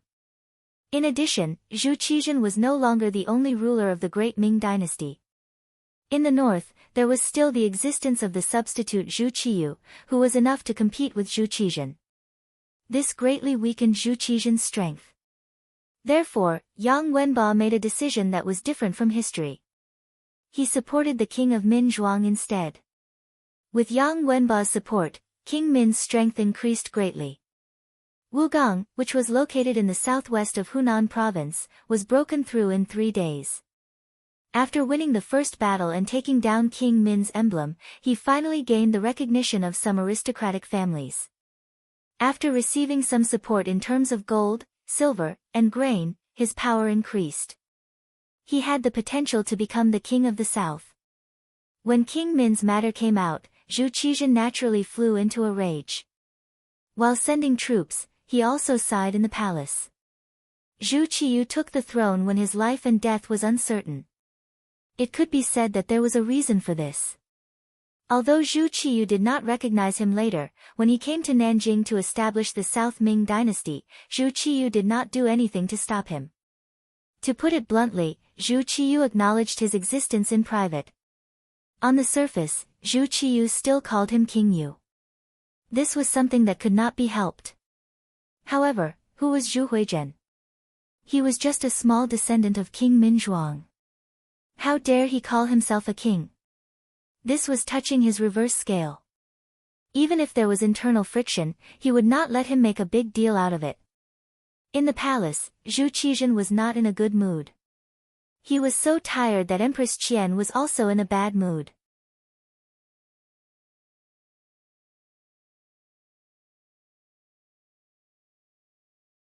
Chapter 316. It was a common situation in the Great Ming dynasty at that time, not to mention that Empress Qian had always loved Zhu Qizhen. If Empress Qian was worried, she would be more worried. Empress, His Majesty is talented and intelligent. You don't have to worry too much. A young eunuch was standing beside Empress Qian and speaking carefully. He was a eunuch who was not very old but had an extraordinary manner of speech. He was Mao Mu, the eunuch who had been indebted to Yang Qindong and was later ordered to follow Empress Qian out of the capital. Before the Tumu incident, Mao Mu already had some status in the imperial harem. Zhu Qizhen's life was unknown, and the chief eunuch, Wang Zhen, died in the chaos. As a eunuch promoted by Wang Zhen, he was also implicated. It was only after he took out most of his wealth that he was able to save his life. It was not until Yang Qindong returned to the capital that everything became better. Later, he approached Empress Qian on behalf of Yang Qindong and finally came to Nanjing. After seeing Zhu Qizhen become the South Emperor, he became the most trusted eunuch of Empress Qian and had some status in Zhu Qizhen's heart. Seeing that his master, Empress Qian, was in a depressed mood, Mao Mu tried to explain carefully.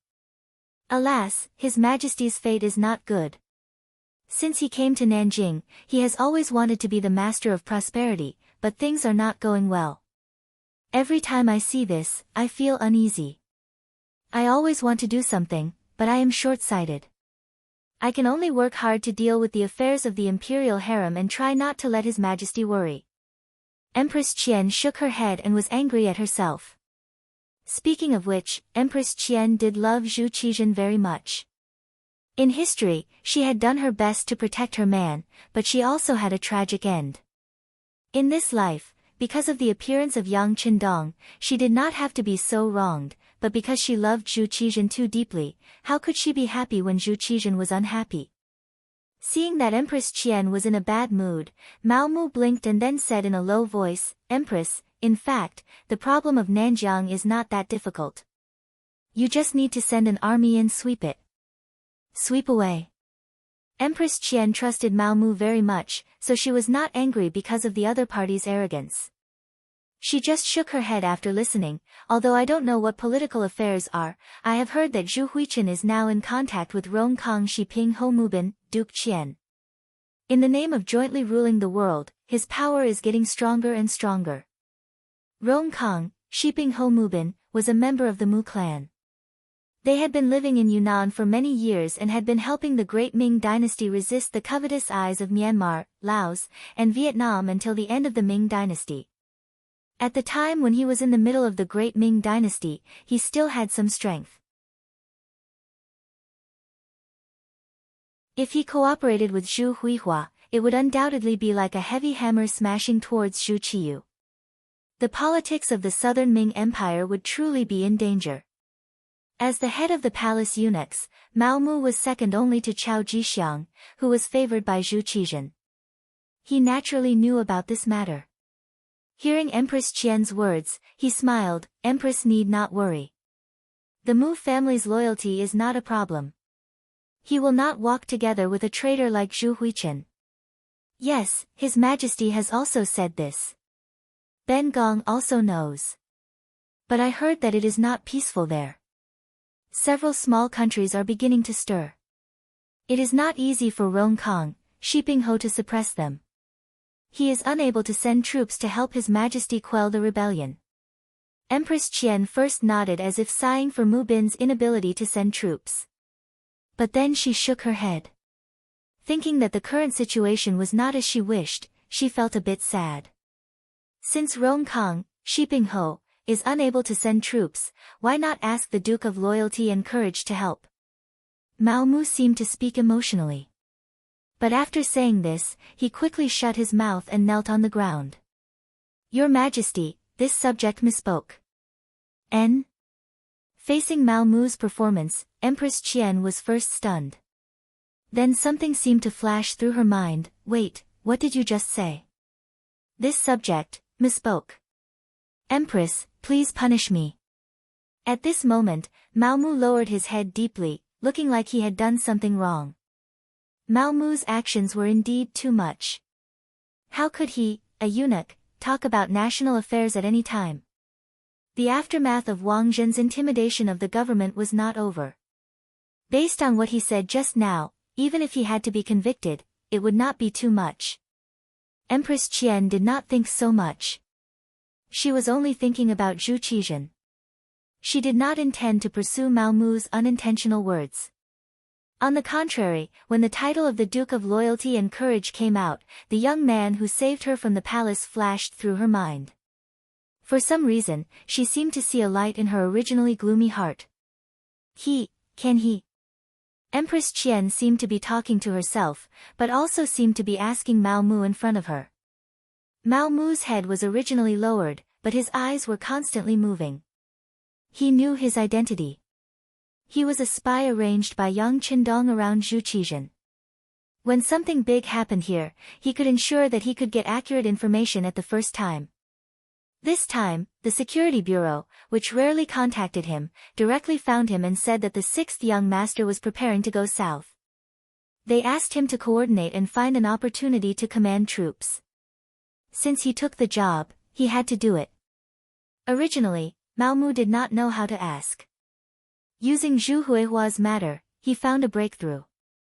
Seeing that Empress Qian seemed to be moved, he tried to answer carefully. Your Highness, this subject thinks it should be possible. After all, when the emperor was in trouble, he did a lot. Now that the army is in chaos, if the Duke of Loyalty and Courage can come, it should not be a big problem. He has the title of Army God. Army God? Yes, this empress has heard of him. But he is now in the capital in the north. Will he come here to help the emperor? Empress Qian asked uncertainly. Whether he will or not, we have to try. After all, he is a subject of the great Ming, the Duke of Loyalty and Courage. Now that the army in the Walla in the north has retreated for a long time, presumably the Duke of Loyalty and Courage will not be of much use there. Mao Mu was still speaking carefully, but the speed of his speech was getting faster and faster, and his mind was getting more agile. Yes, we can try. Empress Qian muttered to herself, and then suddenly stood up as if she thought of something. At this moment, the helpless look on her face was completely different from before. It was as if she had suddenly found a good way. She wanted to see the emperor. Yang Family Academy. After experiencing the bombardment of Blackwell Street, the enthusiasm of the students here was even higher. The fact told everyone that what they were learning would be the most advanced thing in the current society. Thinking about how the Mountainhead science could create such a huge commotion, and how it could be so lethal, everyone's learning was no longer supervised by others. They all took the initiative to learn. Because of her identity, and because she was a girl, Junko did not get the opportunity to go to Blackwell Street to observe. But from the mouths of other students, she still learned what happened that night. Although the students had different descriptions of the cannons, there was one thing that couldn't be wrong, and that was the power of the cannons. They could kill people as if they were weeds. Thinking that if such a thing could be used by her father, then the situation in Japan might be better. Her father would no longer be a puppet, and he would have real power, and then lead Japan into a stage of rapid development. After having such thoughts in her heart, Junko could no longer calm down. She began to have ideas about Yang Qindong.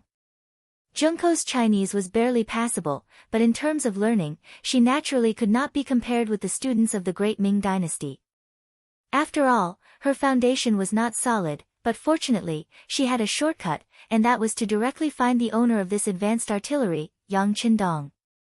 After having this idea and thinking about the benefits she could give, Junko saw that Yang Qindong was about to leave after the class, so she trotted all the way to catch up with him. Yang Qindong, who was holding a textbook in his hand, felt Junko chasing behind him, and his footsteps could not help but slow down a little. Mountainhead, wait a minute. His footsteps paused slightly. Yang Qindong looked back with a faint smile on his face. Junko, what's the hurry? Mountainhead, no.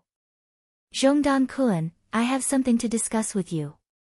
Junko thought that when talking about business, it was better not to talk about it with the relationship between a student and a teacher. Oh. Seeing that Junko was so formal, Yang Qindong nodded slightly and said, then let's talk while walking. The path leading to the inner courtyard of Yang Village, one tall and one short, a man and a woman slowly walked under the afterglow of the setting sun. Zhongdan-kun, I heard about the bombardment of Qirajing Street. I want to buy those artillery. Name a price, no matter how much money it is, I can find a way to get it. Junko's voice was filled with great determination. She had known Yang Qindong for a long time, and she knew that he did not like to beat around the bush, so she simply went straight to the point. By artillery? Yang Qindong was stunned for a moment before he shook his head. I'm sorry, I borrowed the cannon. The implication was that the artillery was not his. Junko naturally knew a little about this. She knew that there were powerful mercenaries behind this Zhongdan Kun. Presumably, those artillery should be in the hands of those mercenaries. But even though she knew this, Junko still put her hope on Yang Qindong. Lord Zhongdan, Junko knows your relationship with the mercenaries. Can you negotiate with them to sell me 2 cannons? If you can't, just 1 is fine too. How much money do you want? We can discuss it. Junko wanted to transport the artillery back to Japan, then bombard the general's residence, just like how they bombarded Kurajing Street, razing it to the ground. In this way, the general and his aides would die under the artillery, and his subordinates would be like a group of dragons without a leader. Then, the emperor would take the opportunity to seize the real power. And to do all this, she could only do it through Yang Qindong. Her face was full of hope. No matter how much money it is. Yang Qindong pretended to be very curious and asked.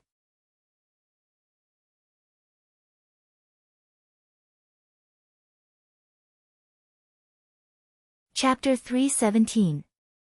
Yes, we can discuss any amount. Junko blinked her beautiful big eyes. Any amount is negotiable. Yang Qindong repeated this sentence and saw the sincerity in the other party's eyes. He couldn't help but smile and said, but do you know that when I wanted to buy 1, the other party asked for 10 million taels? 10 million taels. Hiss. After hearing the price, a look of shock flashed across Junko Yu's face, followed by hesitation and confusion. Ha ha ha. Yang Qindong couldn't help but laugh after seeing her reaction. He turned and left. He knew that Junko had to think about some things carefully before coming to a decision. He couldn't push her too hard at this moment. As a person of the future, Yang Qindong naturally didn't have a good impression of Japan. If possible, he would bring Ling Feng over.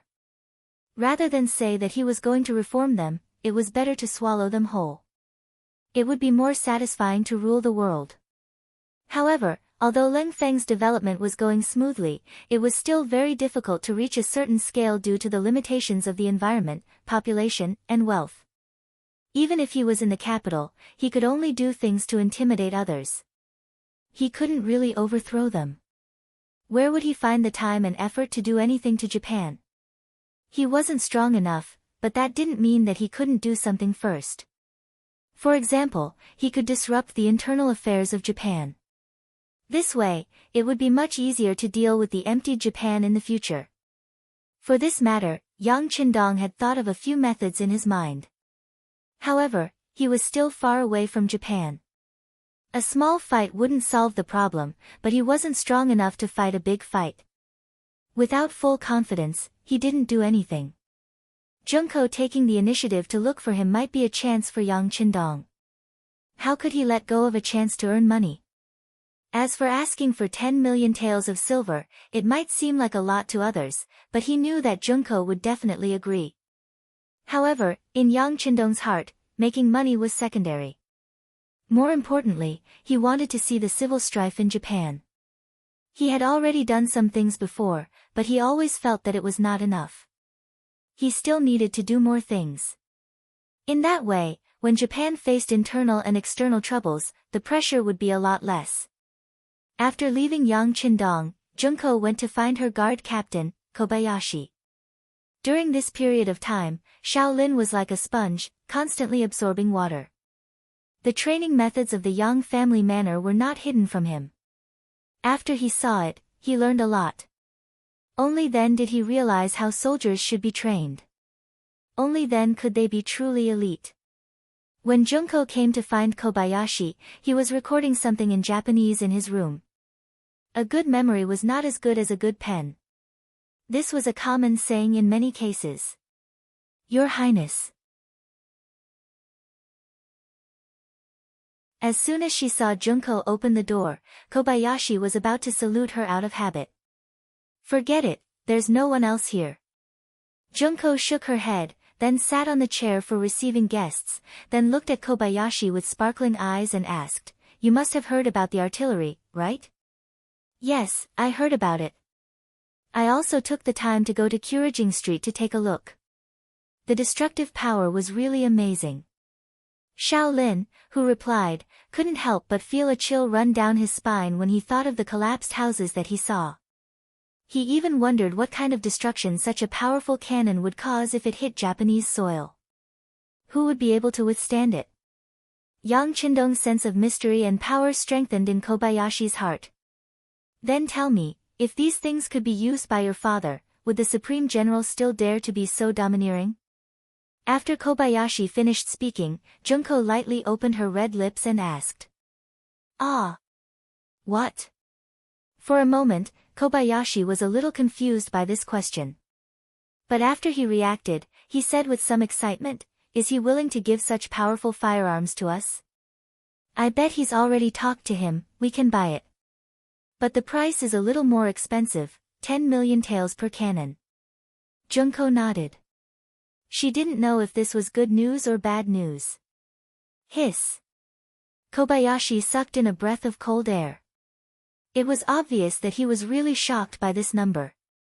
10 million taels, even at the peak of the Ming dynasty, it took 2 years of tax revenue to reach this amount. Japan was much smaller than the Ming dynasty, so it was unknown how long it would take to gather this number. But thinking about it, although the number was huge, if they could really get it, it would be worth it. Not to mention that with this thing, the emperor would be the real emperor. Just with the specimen, they could later imitate it. Everyone had one head and 2 shoulders, so why could others create it, but they couldn't? Thinking of this, Kobayashi's eyes began to burn with passion. "Your Highness, this is a good thing. Even you think so? If I send you back, will you be able to persuade father?" Junko was waiting for Kobayashi to say this. The sudden change made Kobayashi finally understand the purpose of Junko's visit, and he couldn't help but fall into silence. 10 million taels of silver was a large amount, and he had to return to Japan. But his status was low, so he couldn't guarantee that he would be able to do it. The best way was of course to let Junko go back, but Kobayashi also knew that if Junko left now, who knew what would happen? Even if he had the money in the future, he was afraid that he wouldn't be able to buy the cannon. If that was the case, wouldn't it be a waste? While Kobayashi was still hesitating, Junko said anxiously, "Kobayashi, I will write a letter to father, please." After saying this, she bowed deeply to Kobayashi. "Your Highness, please don't, I will try." Kobayashi saw Junko's action and knew that he couldn't avoid it. He thought that it was better to give it a try, and if it didn't work, he would just take a trip back to Japan, and then find an opportunity to come back here. Kobayashi finally agreed, and Junko's face flashed with a charming smile. "Then I will go and talk to him, and then I will write a letter to father. You should be prepared." Junko quickly appeared in front of Yang Qindong and said that she wanted to buy the cannon. Of course, she still didn't say her identity, only that her family was very interested in it, and that such a powerful cannon could be sold at a higher price once it was shipped to Japan. 10 million taels of silver, this was already a heaven-defying price. Yang Qindong really couldn't think of any other price. But for Junko's completely self-deceiving idea, he could only nod. He also promised that once he saw the money, he didn't need to come to the Great Ming dynasty anymore, and he could go to Little Luli Island to trade. And for safety, the mercenaries could escort the cannon to Japan's territorial waters. Junko was naturally happy that her safety was guaranteed. She was still very confident about whether or not she could get the cannon with the money. The source of this confidence was naturally her understanding of Yang Qindong. She knew that this person was a person who kept his promises, and he would never deceive her. Soon, Junko finished writing a letter. She wrote down what she had seen and heard in the Great Ming dynasty, including the incident where her country sent samurai to attack the Tianjin garrison a while ago. She emphasized that the great Ming dynasty was now very powerful, and it was far from what the weak Japan could touch. She also hoped that father could stabilize the situation in the country and strengthen himself first. As for the power of the cannon, she wrote in detail. The most important thing was that with this weapon, it could instantly turn the general's mansion into a piece of scorched earth, and at that time, it would be the time when the imperial power would be concentrated. That night, Kobayashi left with the letter written by Junko, and under the protection of 2 soldiers sent by Yang Qindong. He would go straight to Tianjin Guard, where there would be a special ship to send him back to Japan. Sometimes opportunities were fleeting, sometimes rare, but sometimes they came as they wished. It was unknown whether the Yu family and Wu Yong's luck was too good, but after only 3 days, the opportunity appeared. On the night of Kobayashi's departure, something happened that even Yang Qindong didn't expect. It didn't seem artificial at all, and the fact was that it was just a coincidence. The crown prince, Zhu Jianxin, was ill. As the only son of Zhu Qiyu, and the future successor of the emperor, his headache and fever were also national affairs. Because the illness happened at night and was a little urgent, the imperial physician, Li Qing, was called to the East Palace. After taking the pulse, he gave a prescription. After the medicine was boiled and taken, the illness not only didn't get better, but also became worse. At first, it was just diarrhea, but later, it became vomiting. This frightened the people who served here. The eunuchs first detained the imperial physician, Li Qing, and then reported the matter to the emperor, Zhu Qiyu, and Empress Heng. After receiving the news, Dai Zong and Empress Heng came to the East Palace with the imperial physician's office. Li Qing was also sent to the Ministry of Justice's prison to await punishment. Who was Li Qing? He wasn't as simple as an ordinary 8th-rank imperial physician. He had another identity, Yang Qindong's 5th brother-in-law, the Duke of Loyalty. As soon as something happened to Li Qing, the Li residents in the capital received the news. 5th sister Yang Qindong was even more anxious, and the first thing she thought of was her 6th brother, Yang Qindong. She hated that it was still dark, and the news couldn't be spread. As soon as the sky brightened, the security bureau in the city sent the news, saying that her 5th brother-in-law, Li Qing, was imprisoned in the Ministry of Justice's prison. It was said that he had injured the crown prince, Zhu Jianxin, but the details of the matter still needed to be investigated. Prepare the carriage, let's go to the capital. Yang Qindong's feelings for his 5th sister were still very good. He could guess that his 5th sister was probably very anxious at this time, so he decided to go to the capital personally to ask for an explanation.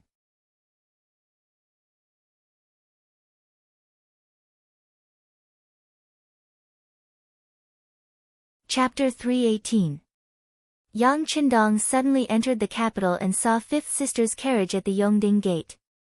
Immediately, Yang Qindong comforted 5th sister and asked her to return to the residence and wait.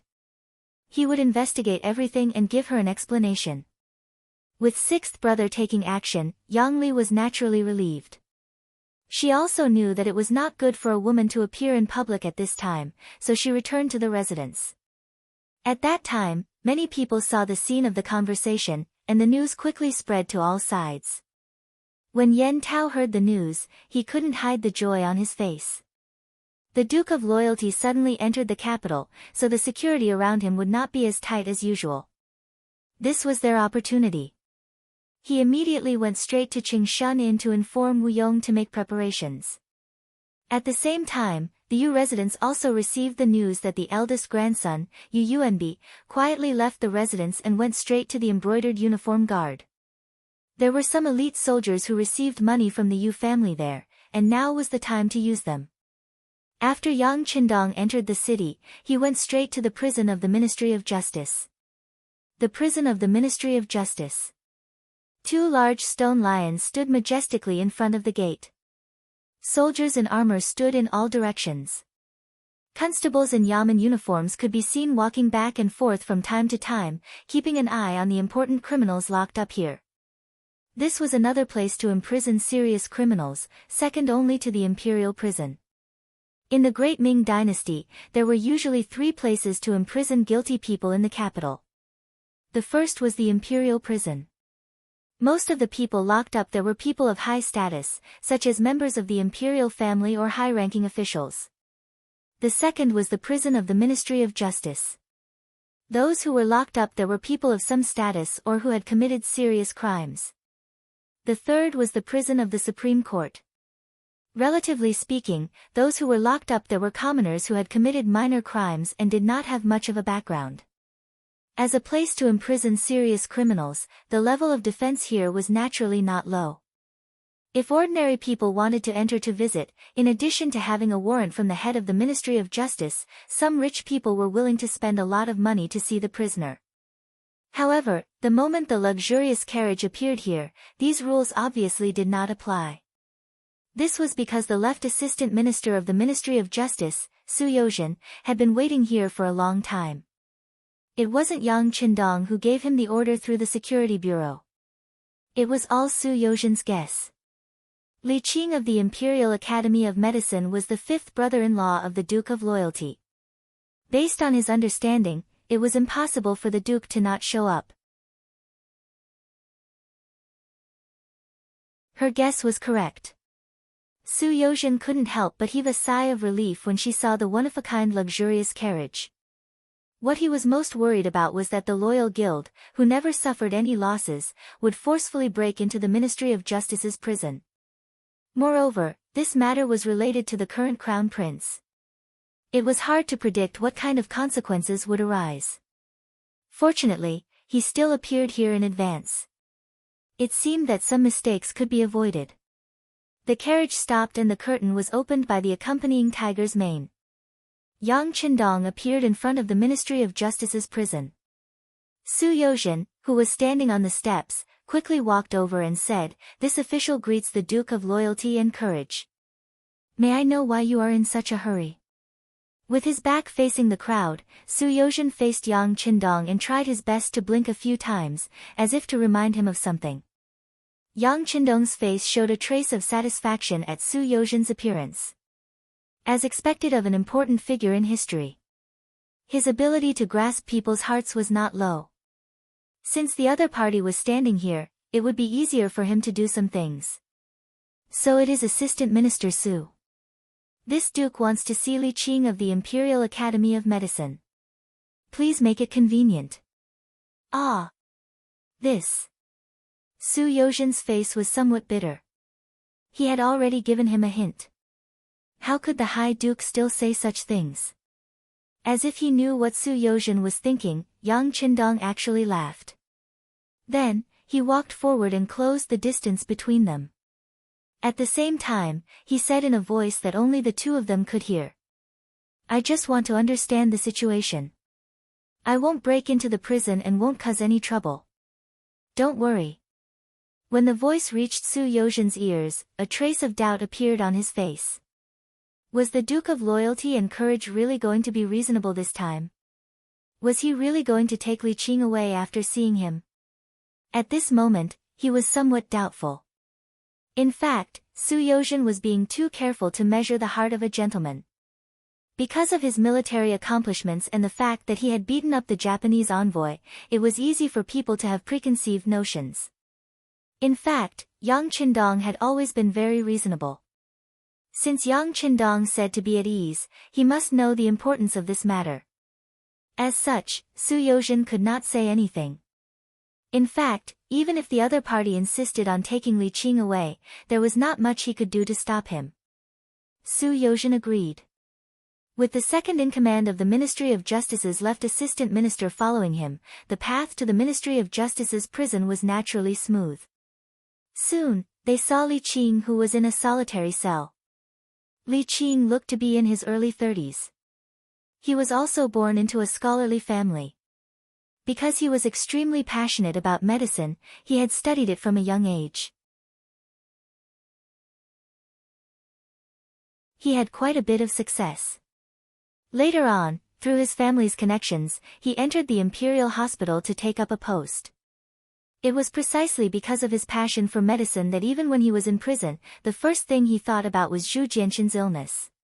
His brows were tightly knitted, and he did not make a sound. It seemed like he was still thinking about the illness and did not take his current situation seriously at all. This is Empress Hang's imperial decree.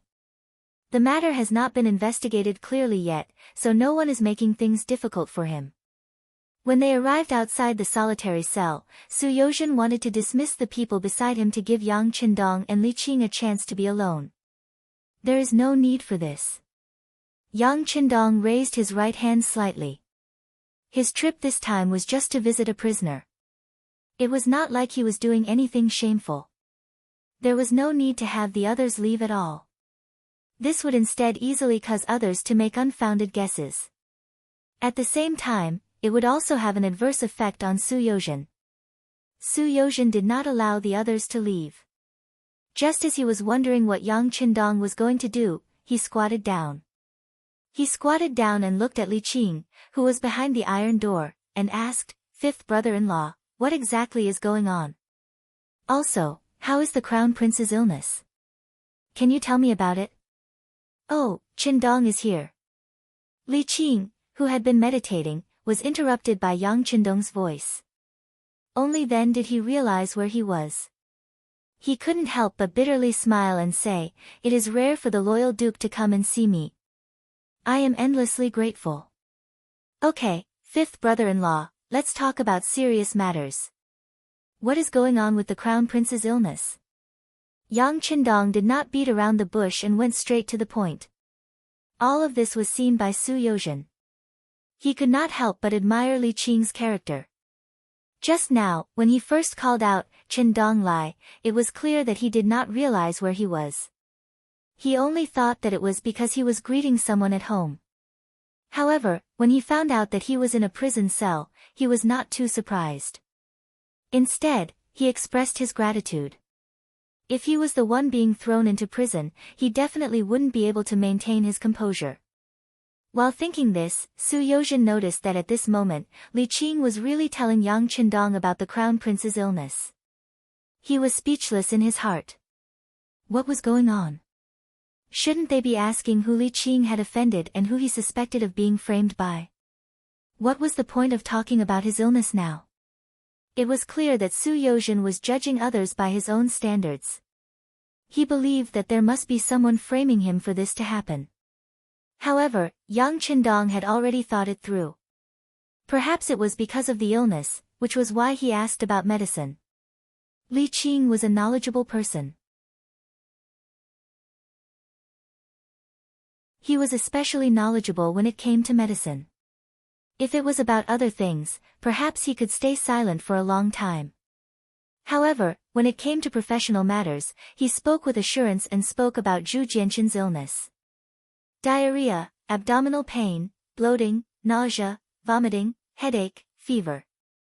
After a stool test, it was yellow and watery.